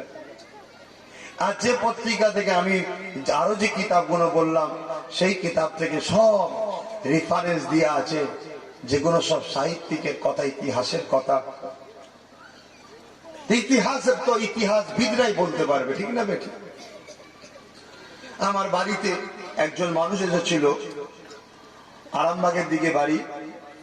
উনি দাদা হুজুরের উপরে পিএইচডি করেছে। পিএইচডি বোঝেন আপনারা? সমস্যা তো খুব কঠিন এই জায়গায়, বুঝানো মুশকিল, বোঝে না তো, পড়াশোনা নেই তো, খুব সমস্যা। দাদা হুজুরের উপরে পিএইচডি মানে দাদা হুজুরের উপর রিসার্চ করে ডক্টরেট করেছে। আর ডক্টরেট বললে আপনারা ভাববেন তো আমাদের হয়তো এই ডাক্তার সাহেব, কিভাবে বুঝায়? মানে পুরো দাদা হুজুরের লাইফ স্টাইল, তার চরিত্র নিয়ে, তার জীবন নিয়ে একটা ডিগ্রি করেছে, সেটাকে পিএইচডি বলে। কথা বুঝা? শুধুমাত্র দাদা হুজুরকে নিয়ে। সেই পিএইচডির উপরে দাদা হুজুরের জীবনীর উপরে পরীক্ষা নিয়েছে, নিয়ে এসে কামিয়াব হয়েছে, তাকে বলা হয় ডক্টরেট। দাদা হুজুরের উপরে পিএইচডি করেছে সেই লোকটা পর্যন্ত। তাহলে সে আমার থেকে অনেক ইতিহাস বেশি বোঝে, ঠিক না বেরি? যতই আমি ঘরের ছেলে আর যতই জীবনী পড়ি, আমার থেকে সে পিএইচডি করেছে দাদা হুজুরের উপর, আমি পিএইচডি করতে পারিনি। সে পিএইচডি করেছে, সে আমার থেকে অনেক বেশি আবু বকর সিদ্দিক সম্বন্ধে জানে। সেই লোকটা পর্যন্ত অবাক হয়ে গেছে যখন কেউ বলল যে একটা কোনো জায়গায় 44 লিখা থাকবে, আমি তো পারি সেখানে একটাকে 1 বসিয়ে দিতে। হাসছে দুনিয়ার লোক যে এত কম বোঝে, একটা বইয়েতে কেউ বসিয়ে দিতে পারে? একটা বই ছাপা বইয়ে কেউ যদি নিজের হাতে লেখে সেটা বোঝা যাবে না? কি করে আব্বাস সিদ্দিকীর থেকে এইগুলোকে সরানো যায়? অন্য কিচ্ছু নয়, অন্য কিচ্ছু নয়। তা আমি আপনাদের ঘরে বলে দিচ্ছি, আপনারা আমার থেকে সরে যান। আপনারা আমার থেকে সরে গেলে দেখবেন কমসে কম আমি একটু বেঁচে যাব। এই আমার উপরে যে ঝড়ঝাপটা আসছে অটোমেটিক দেখবেন ঠান্ডা হয়ে গেছে। এই ঝড়ঝাপটার কারণ হলো আপনারা। আপনারা ভালোবাসেন না, এই ভালোবাসাটাই হলো ঝড়ঝাপটার কারণ, অন্য কিচ্ছু না। মুসলমানের ছেলেমেয়েরা, তরুণেরা, এ নবী পাকের প্রেমিকেরা, হযরতে গরিবে নওয়াজ ভারতের জমিনে আমার প্রচার করতে লাগলেন। গরিবে নওয়াজের এই প্রচার দেখে গরিবে নওয়াজের বিরোধী করতে লাগলো তৎকালীন সময় জালিম সরকার, তৎকালীন সময় মধ্যম সরকার। সে তখন অত্যাচার করতে লেগেছিল, কিন্তু গরিবে নওয়াজকে মিটাতে পারে না।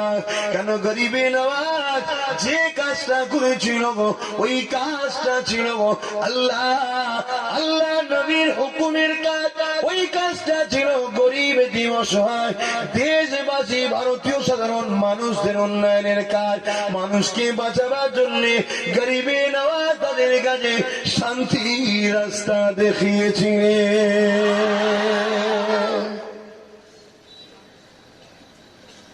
তাহলে বলুন, গরিবে নওয়াজ কি ভুল করেছিলেন?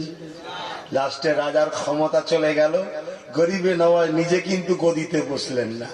গরিবে নওয়াজ একজন ভালো মানুষকে গদিতে বসালেন, তুমি দেশ চালাও, তুমি খবরদার কবে জুলুম করবে না, এরকম লোক দেখিয়ে। আমার দাদা হুজুর পীর কেবলা রহমাতুল্লাহ আলাইহি তিনিও দেখেছিলেন যে যারা নেতৃত্ব দিচ্ছে এদের দ্বারা দেশ ও দেশবাসী সুরক্ষিত নয়। তাই দাদা হুজুর রহমাতুল্লাহ আলাইহি তিনি ভালো ভালো মানুষকে বললেন, বাবা তোমাদেরকে আমি আবু বকর সাপোর্ট করছি, তোমরা দাঁড়াও বাবা। এমনকি আমি লিখে দিচ্ছি বাবা, লোকের বাড়ি বাড়ি দেখাও। কথা বুঝছেন? এটা দাদা হুজুর রহমাতুল্লাহ আলাইহি অসহায়ের জন্য করেছে, গরিবের জন্য করেছে, ইনসাফের জন্য করেছে, ইনসানিয়তের জন্য করেছে। ভালো সভ্য সাম্রাজ্য গড়ার জন্য ভালো লিডার দরকার আছে, সেইটা কোরআনের হুকুম, রাসূলের হুকুম, তাই ইসলামের হুকুম।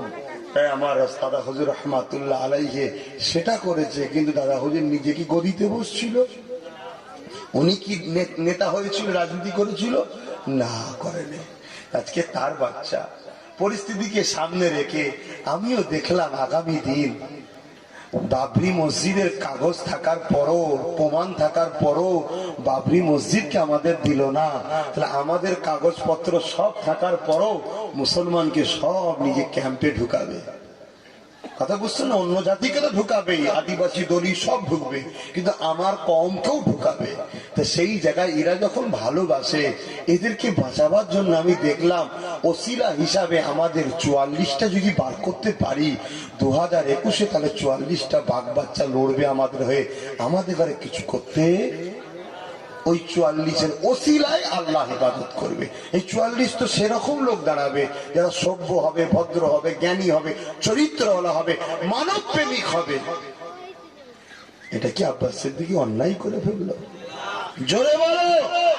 যদি অন্যায় না করে থাকি তাহলে তোমরা যে যা বিরোধী করছে করুক গে, যাও। কোরআনের জন্য, মসজিদের জন্য, ইনসাফের জন্য, ইনসানিয়তের জন্য, আগামী দিন ইসলামের উপরে রাজশক্তির হামলা হচ্ছে। অলরেডি রাজশক্তি দ্বারা 3 তালাকের বিরুদ্ধে ফতোয়া দিচ্ছে। আমাদের যত মুসলিম লিডার রাজশক্তির পাওয়ার নিয়ে বসে আছে, এরা কি 3 তালাকের বিরুদ্ধে লড়েছে?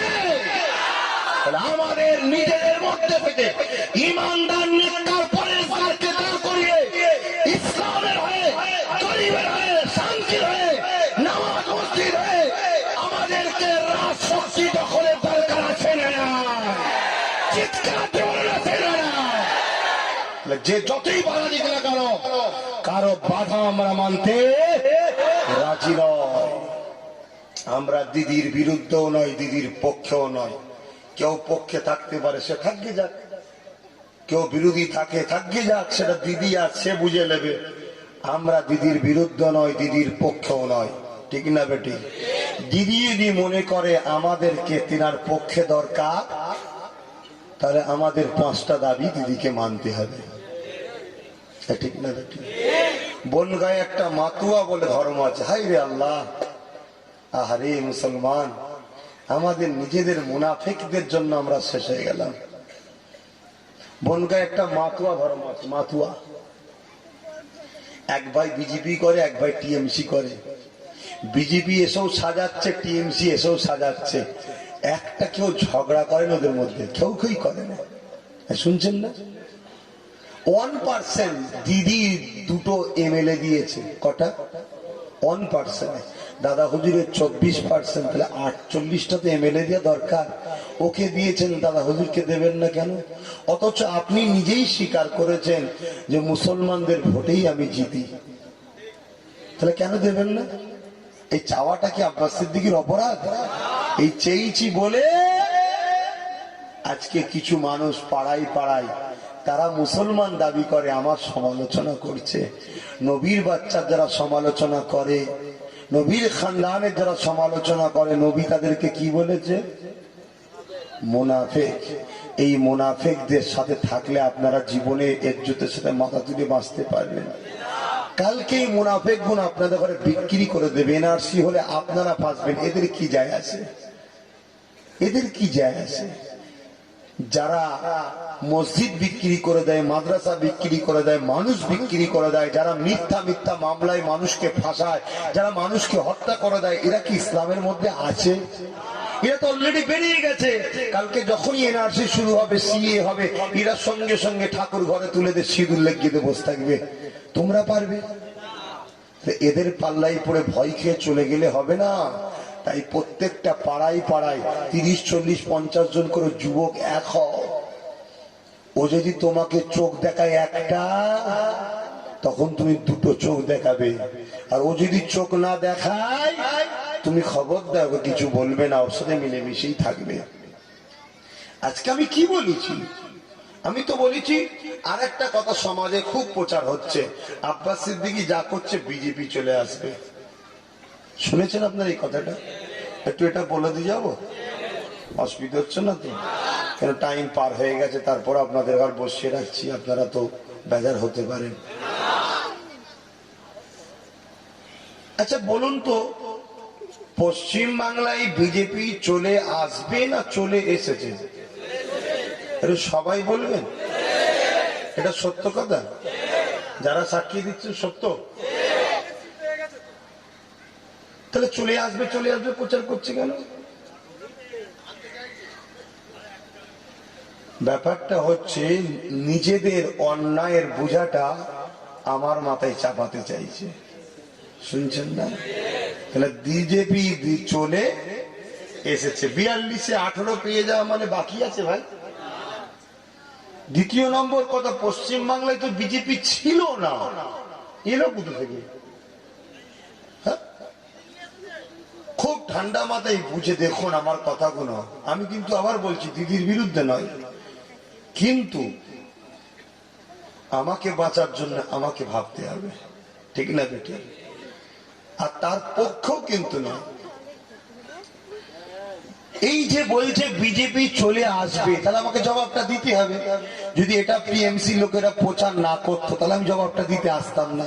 কি প্রচার তোমরা যখন করেছো, তাহলে আমাকে তো জবাব দিতে হবে। বিরোধী যখন তুমি শুরু করছো, তাহলে আমাকেও করতে হবে। তুমি যখন আমাকে একটা মারবে, তাহলে আমাকে উল্টো পাল্টা বাঁচার জন্য রক্ষা করতে হবে। আমি মারবো না, কিন্তু রক্ষা তো করতে হবে। রক্ষা করতে গিয়ে কোথা কি গড়িয়ে যাবে তা আমি জানি না, ঠিক না বেটি? কেন আমার দেশের সংবিধান আমায় বলেছে বাঁচার জন্য তোমাকে কেউ যদি মারতে আসে, বাঁচার জন্য তুমি নিজেকে রক্ষা করার চেষ্টা করো। আর এই কথা আমার ইসলামও বলেছে, জোরে বলে সুবহানাল্লাহ। অর্থাৎ ইসলামকে ফলো করে আমার দেশের সংবিধানের এই কথাটাকে লেখা হয়েছে। কথা বুঝে আসছে না? নাই তো ভাই তাহলে আজকে বলুন, যখন কেউ প্রচার করছে আব্বাস সিদ্দিকীর জন্য বিজেপি আসবে, তাহলে লোক আমাকে ভুল বুঝতে পারে। তাহলে আমার দায়িত্ব তো লোককে বুঝিয়ে দেওয়া বিজেপি তাহলে চলে আসবে, নয় চলে চলে। আচ্ছা, বিজেপি তো বাংলায় ছিল না, এলো কি করে? খেয়াল করে দেখো তো, পঞ্চায়েত ভোটের সময় বাম আর কংগ্রেসকে বিরোধী শূন্য করে দেবো, মমতার ভাইপো বলেছিল, মনে আছে? বিরোধী শূন্য করে দেবো বলে বাম আর কংগ্রেসকে খুব পিটিয়েছে। বলো তো দেখি, আমাকে যদি তুমি মারো, আমি অন্য 10 জনের হয়ে যাবো, তা তোমার আর জীবনে হবে না, ঠিক না বেটি? তাহলে তুমি আমাকে মেরেছ, এই দুঃখটাই ভুলতে পারবো না। এত মার মেরেছে, বাধ্য হয়ে বাম আর কংগ্রেসের লোকেরা সব যান বাঁচাবার জন্য বিজেপিতে ঢুকে গেছে, শুনছেন? আর এদিকে বিজেপি বাম কংগ্রেসকে নমিনেশন জমা দিতে দেয়নি, আর বিজেপি নমিনেশন জমা দিচ্ছে, একটাও কিন্তু টিএমসির লোকেরা বাধা দেয়নি। তার মানে কি? রাস্তা ক্লিয়ার করে দিলাম, তুমিও থাকো আমিও থাকি। তুমি থাকলে আমার একটা লাভ হবে কি? মুসলমানরা তো জীবনে তোমায় ভোট দেবে না, তোমার ভয়েতে মুসলমান সারা জীবন আমায় ভোট দেবে। তোমরা আল্লাহ ছাড়া বিজেপিকে ভয় করো? তোমরা আল্লাহ ছাড়া টিএমসি কংগ্রেস বামকে ভয় করো? বিজেপি তোমাদেরকে মেরে দেবে? টিএমসি তোমাদের বাঁচিয়ে দেবে? সবকিছুর মালিককে।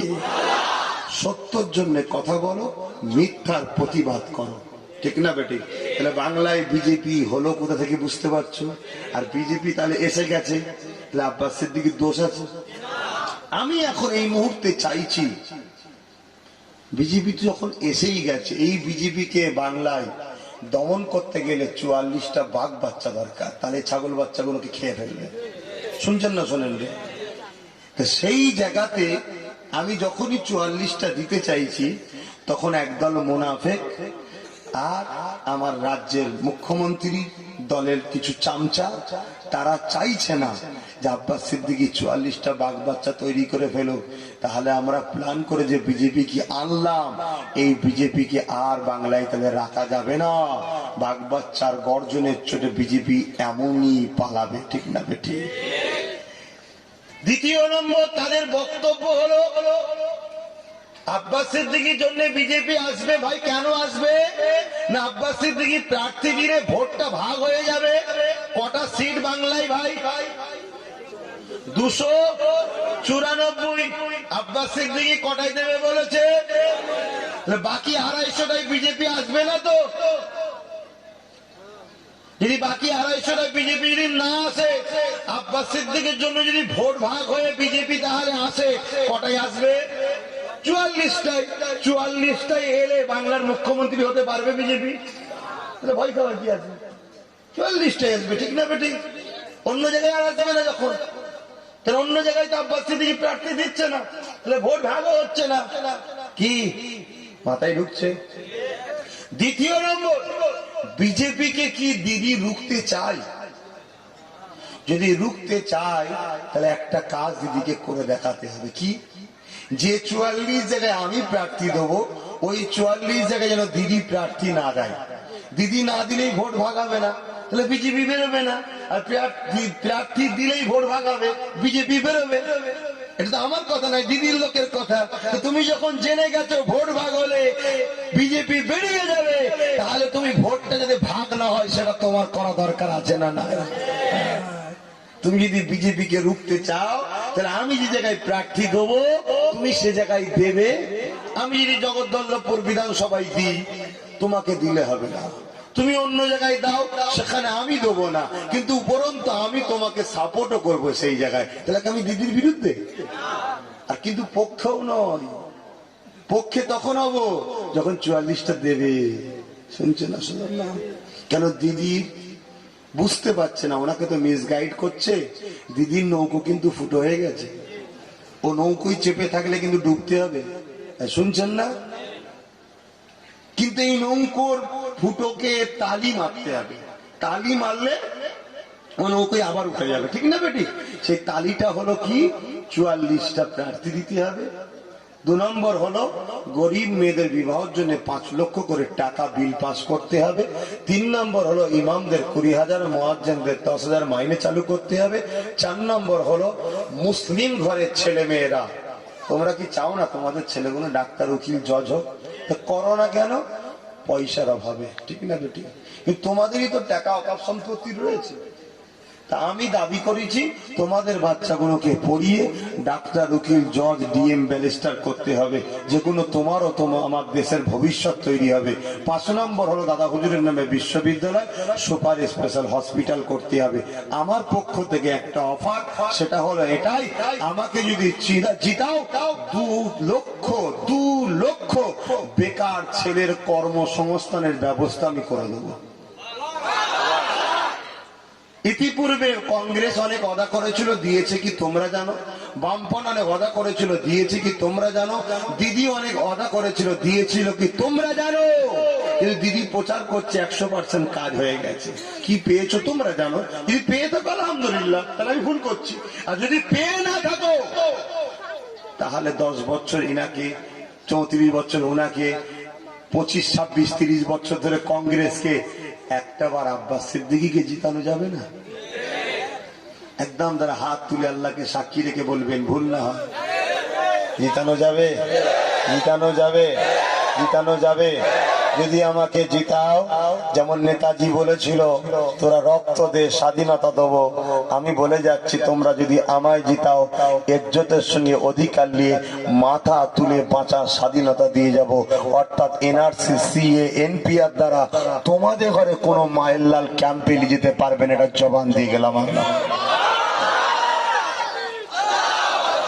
যদি আমার কথা বিশ্বাস না হয়, যদি অন্য কারো কথা বিশ্বাস হয়, তার সাথে থাকো, কিন্তু আমার কিছু করার থাকবে না।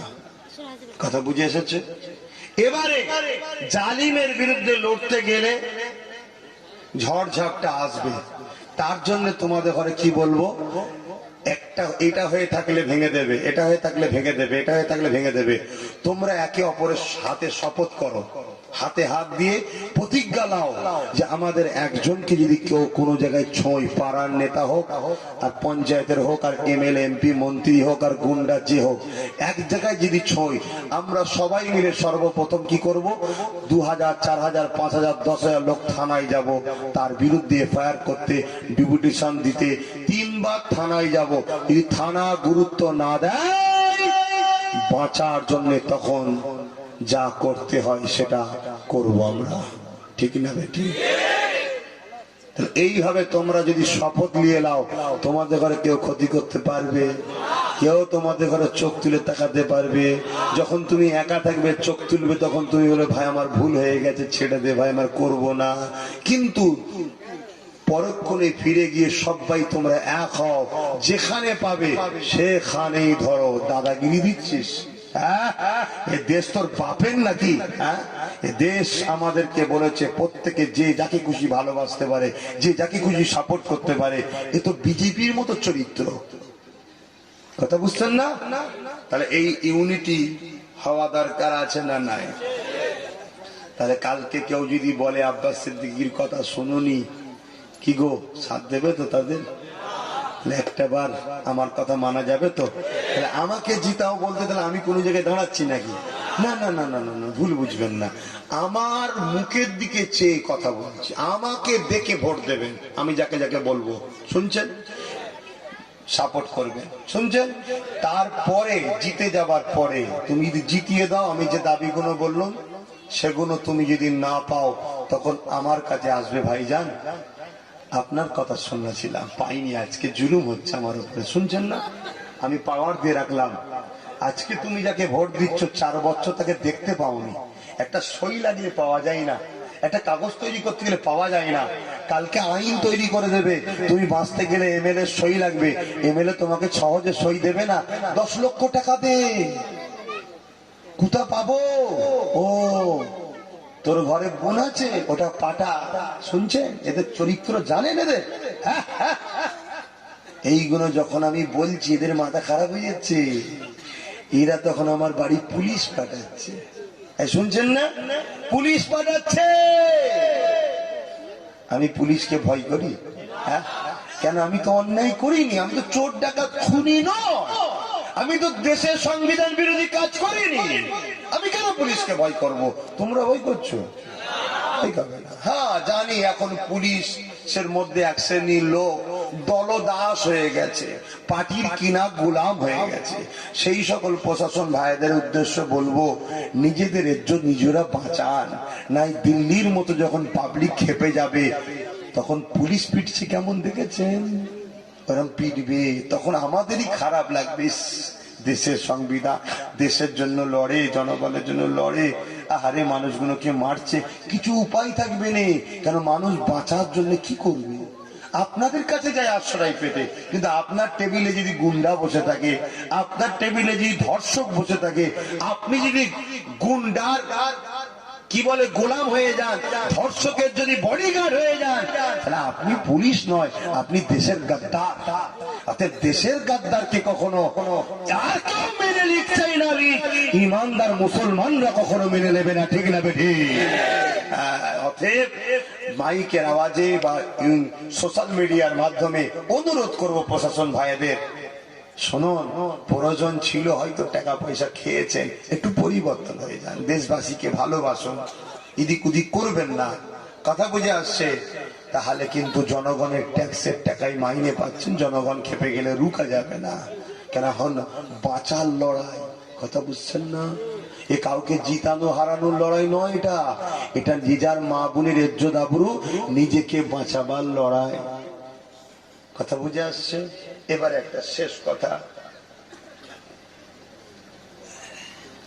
একদম সত্যি করে বলবেন, আমি ভুল করছি না তো? আল্লাহ যেখানেই যাই সবাই বলছে ঠিক করছে, তোমার কাছেও দোয়া চাইলাম, তুমিও বাঁচিয়ে দিলে, এরপরে ভুলের রাস্তা কি আছে আমি তো বুঝতে পারছি না, এই ভুলটা কি করছি। কোন কিতাবে যদি কিছু লেখা থাকে আমার দোষ নাই, কিতাবওয়ালার দোষ, ঠিক না? তো যাই হোক, আপনারা আমাকে যদি ভালোবাসেন, আমি আর একটা ওসিয়াত করে যাচ্ছি, জীবনে কোনোদিন দাদা হুজুরের খুনের সঙ্গে বেয়াদবি করবেন না।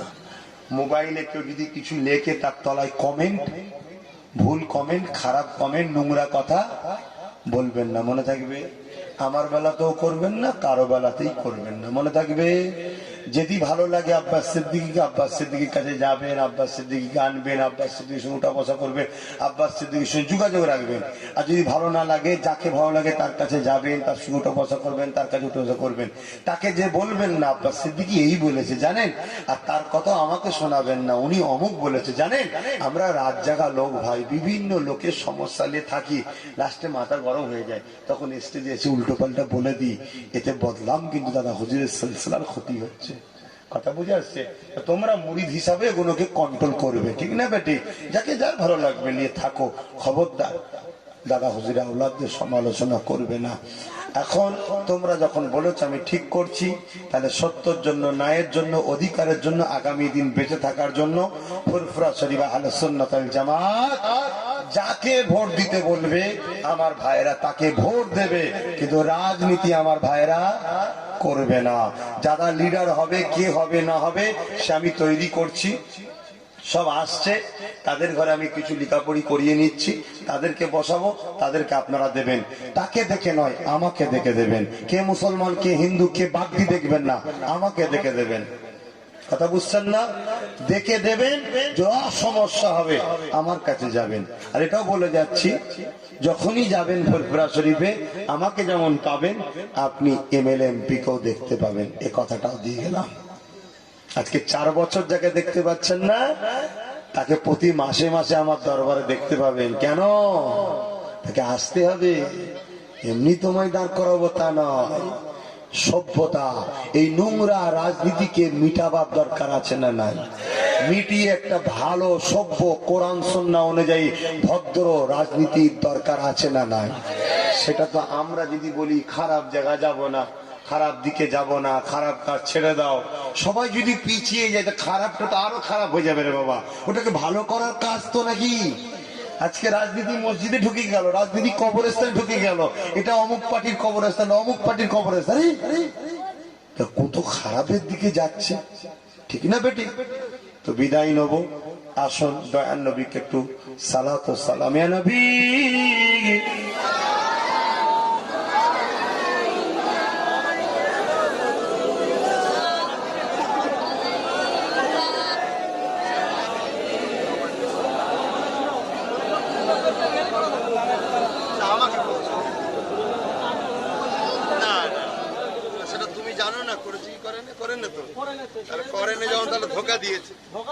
ধোকা দিয়েছে তাহলে আমার চাচার কি করার আছে? ধোকা দেয় কি করবে?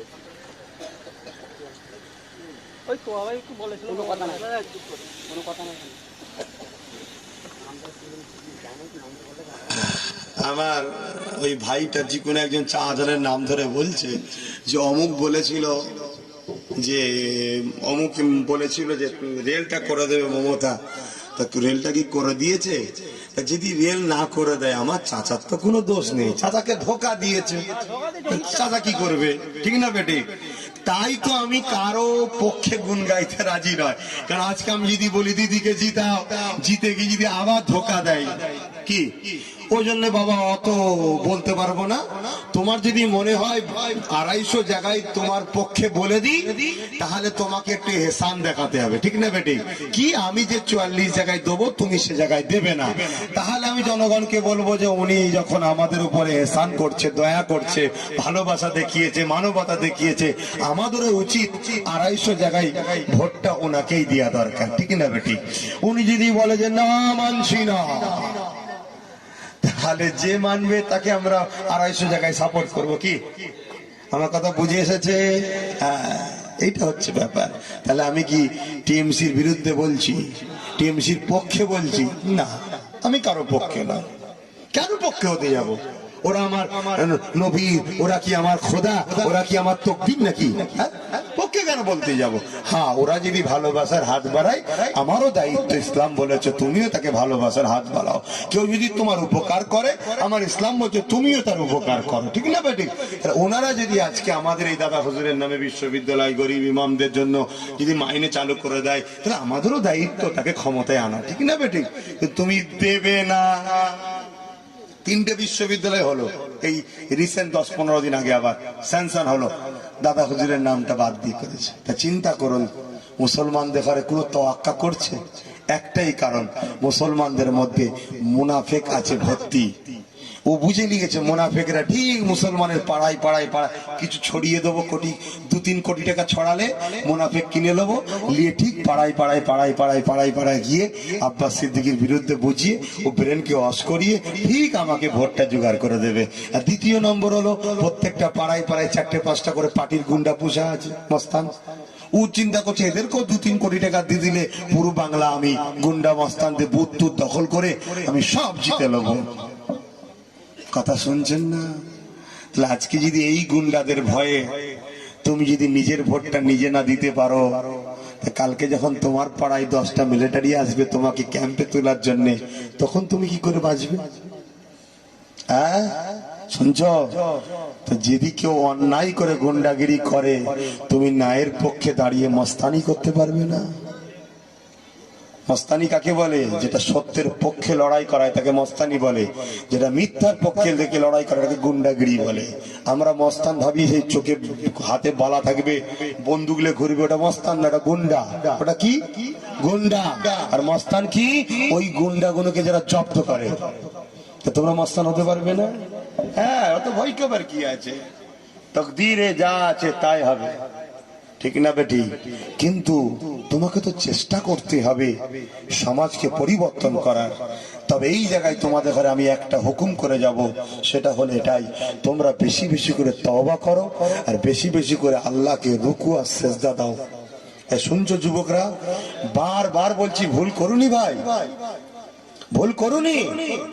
তোমরা মসজিদে আসো, যদি দূরে বাড়ি হয় কাজ কামে ব্যস্ত থাকো, ঘরে হলো নামাজের টাইমটা কিন্তু নামাজ পড়তে হবে। আর বেশি বেশি করে তওবা পড়ো, খোদা অনেক ভুল করেছি, সিনেমা দেখেছি, গান দেখেছি, জুয়া খেলেছি, মদ খেয়েছি, জেনা করেছি, বদমাইশি করেছি, আল্লাহ অনেক পাপ করেছি, আমি তওবা করে দিচ্ছি খোদা।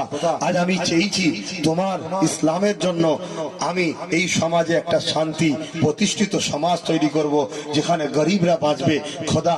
তাই জান মাল তুমি হেফাজত করো, তওবা করে খোদাকে সেজদা করে বারবার দোয়া চাও।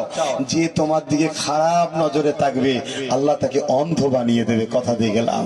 যে তোমাকে অত্যাচারের হাত তুলবে তার হাতে আল্লাহ প্যারালাইসিস দিয়ে দেবে, তুমি যদি ভালো হয়ে যাও। কি গো আমার যুবকরা ফিরে আসবে না? তাহলে আল্লাহকে রুকু সেজদা দাও আর ঘন ঘন তওবা করো। আর আমি যেটা বললাম, প্রতিটা বুথে বুথে 30, 40, 50 যতজন হবে ইউনিট তৈরি করো, করে পার্সোনাল ভাবে আমার সঙ্গে দেখা করো। কেন কিছু উপকৌশল তোমাদের শিখাবো। সবার সামনে তো উপকৌশল বলা যায় না, না লিক হয়ে যাবে কথা। কিছু উপকৌশল শিখাবো, সব শয়তান জব্দ হয়ে যাবে, চিন্তার কোনো কারণ নেই। আরে ইবলিসের মতো শয়তান ওলিয়া উলিয়াদের কাছে জব্দ হয়ে যায়, সবার শিরায় শিরায় যে ঢুকে ঢুকে বেড়ায়, তারা ওলিয়া উলিয়াদের কাছে জব্দ হয়ে যায়। কি এ তো ইবলিসের চেলা। আবু জেল, উতবা, সাইবা, আবু লাহাব, ফেরাউন, নমরুদ, ওরে বাপরে বাপ, পৃথিবীর রাজা ছিল হিটলার, নাম শোনেন নে? ওরে বাপরে বাপ, 10 লক্ষ লোককে গ্যাস চেম্বারে ঢুকিয়ে মেরে দিয়েছে। কত বড় শয়তান! ওই এনআরসি করেছিল, মেরে দিয়েছে। তাকেও আল্লাহ জব্দ করে দিয়েছে। কি করে দেয়নি? এইসব ভয় খাবার কিছু নেই। আসো,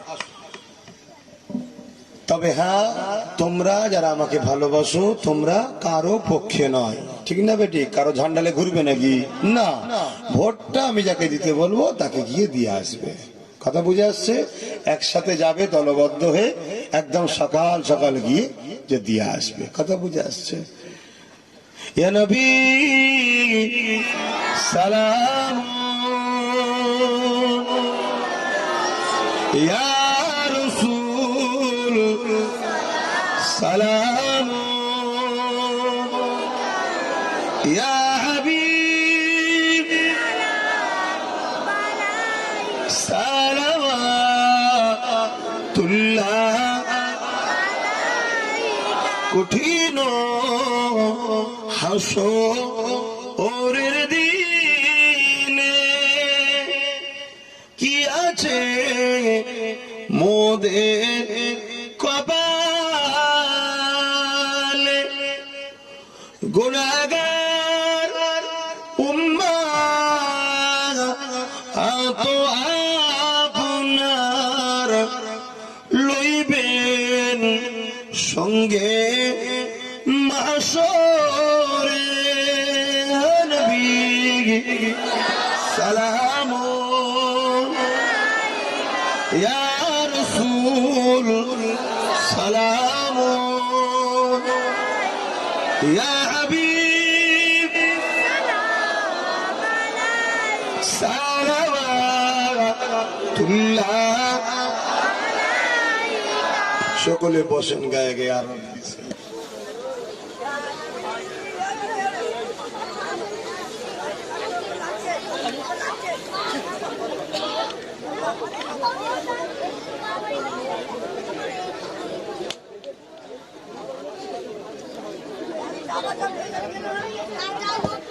বাবা ওরম কথা বলবি বাবা, আস্তে আস্তে কথা বল। আজকে তোমরা খেয়াল কর, দেখো মুসলমান পাড়ার ছেলেরা সব রোজ সময় ঝগড়া ফেতনা ফাসাদ লিয়ে আছে, পড়াশোনা করেনি। কেন বলো তো? এই যে পাড়াতে কিছু অশুভ রাজনীতি হয়, ঠিক না বেটি? মুসলিম এলাকায় ভোটের সময় মারপিট হয় না, হিন্দু এলাকায় হয় না? এটা তো প্ল্যান। কেন মুসলিম এলাকায় যারা রাজনীতির নেতা আছে এদের ঘরে দিয়ে মুসলমানদের উপর জুলুম করানো হয়, অর্থাৎ ভোটের দোহায়, রাজনীতির দোহায়, কারো গায়ে টিএমসি, কারো গায়ে সিপিএম, কারো গায়ে কংগ্রেস লাগিয়ে দিয়ে মারো। ডাইরেক্ট মুসলমান মারলে ঝগড়া হবে না? হবে না। কিন্তু মুসলমান যখন মুনাফেক হয়ে যখন ভোটের দোহাই দিয়ে মুসলমান কমাচ্ছে মেরে মেরে, তখন কিন্তু ঝগড়া হয় না, কেন যাতে যাতে মারপিট হয়েছে, ভোটাভুটি ব্যাপারে মারপিট হয়েছে, ঠিক না বেটি? মূলত এরা মুসলিম মারার একটা প্ল্যান করছে। শুনছেন না শোনেন? কেন তোমার এলাকায় তোমার পাড়ায় যারা কংগ্রেসের হয়ে, বামের হয়ে, টিএমসির হয়ে রাজনীতি করেছে, ওদের তো উচিত যদি ইমানদার হয়, আওলাদের রসুল যখন ডেকেছে আমার ডাকে সাড়া দিয়া, ঠিক না বেটি? কাফের হয়ে, মুনাফেকের হয়ে এতদিন করলে, আওলাদের রসুল যখন ডেকেছে তাদের তো উচিত আমার সঙ্গে যোগাযোগ করা, যে হুজুর আমি বামফ্রন্ট করতাম, সিপিএম করতাম, কংগ্রেস করতাম, দিদি টিএমসি করতাম, আপনি যখন ডেকেছেন এখন আমি আপনার সাথে সাথ দিয়ে সমাজের জন্য লড়ে আমি ভালো সুন্দর একটা সমাজ তৈরি করব, ঠিক না বেটি? কিন্তু এরা যাদের মধ্যে যাদের কপাল ভালো অলরেডি যোগাযোগ করছে অলরেডি যোগাযোগ, কিন্তু কপাল ফাটা যারা তারা দেখবেন বিরোধী করছে। আর আল্লাহর কি শান দেখবেন, খুব তাড়াতাড়ি যাদের হয়ে লড়ছে এরা, তাদের হাতেই দেখবেন এরা মার্ডার হয়ে যাবে। ইতিহাস তো বলছে এটা, দেখেন খেয়াল করে, যারাই তুলেছিল তারাই দেখবেন জেলে দিচ্ছে, যারাই যাদের হয়ে লড়েছিল সেই পার্টি দেখে তাদেরকে মেরে দিচ্ছে। কি ঘটছে না ঘটেনি? অহরহ ঘটছে। খোদার গজব হলে তাতে বুঝবে না। না, আর যদি কারো তকদির ভালো হয় সে ভাবছে সত্যি তো আমার তো রাজনীতি করি, আমি এতদিন তো অনেক কিছু করেছি, যা একটা বাঁচার বা শুধরাবার পরিবর্তনের একটা রাস্তা, জীবনের গুনাহ মাফের একটা রাস্তা যখন পেয়েছি, চলো আওলাদের রসুল যখন ডাক দিয়েছে, দাদা পীরের খুন যখন ডাক দিয়েছে, নবীর খানদান যখন ডাক দিয়েছে, কওমের স্বার্থে, গরিবের স্বার্থে, চলো তার হয়ে একবার লড়ে যদি 44টা জিতানো যায়, কমসে কম এনআরসি হলে আমাকেও তো বার করে দেবে, কমসে কম আমাদের হয়ে তখন কাজে লাগবে। বাকি 250 জায়গায় আমি না হয় যাকে ভালোবাসি, আমাদের যারা লোক আছে তারা লড়ুক গিয়ে যাক, আমরা 44 জায়গায় যেখানে ভাইজান দেবে সেখানে তো সাথ দেওয়া সবার দরকার, ঠিক না বেঠিক? দেখুন আপনারা বলুন, আমি করব না ছেড়ে দেবো? সত্যি করে বলুন, সবাই বলছেন তো? কিন্তু চলে যাবার পরে আবার কেউ সমালোচনা করবেন না তো? তাহলে আমি যেটা বুঝালাম আপনাদের, তার একটা কাজ করতে হবে।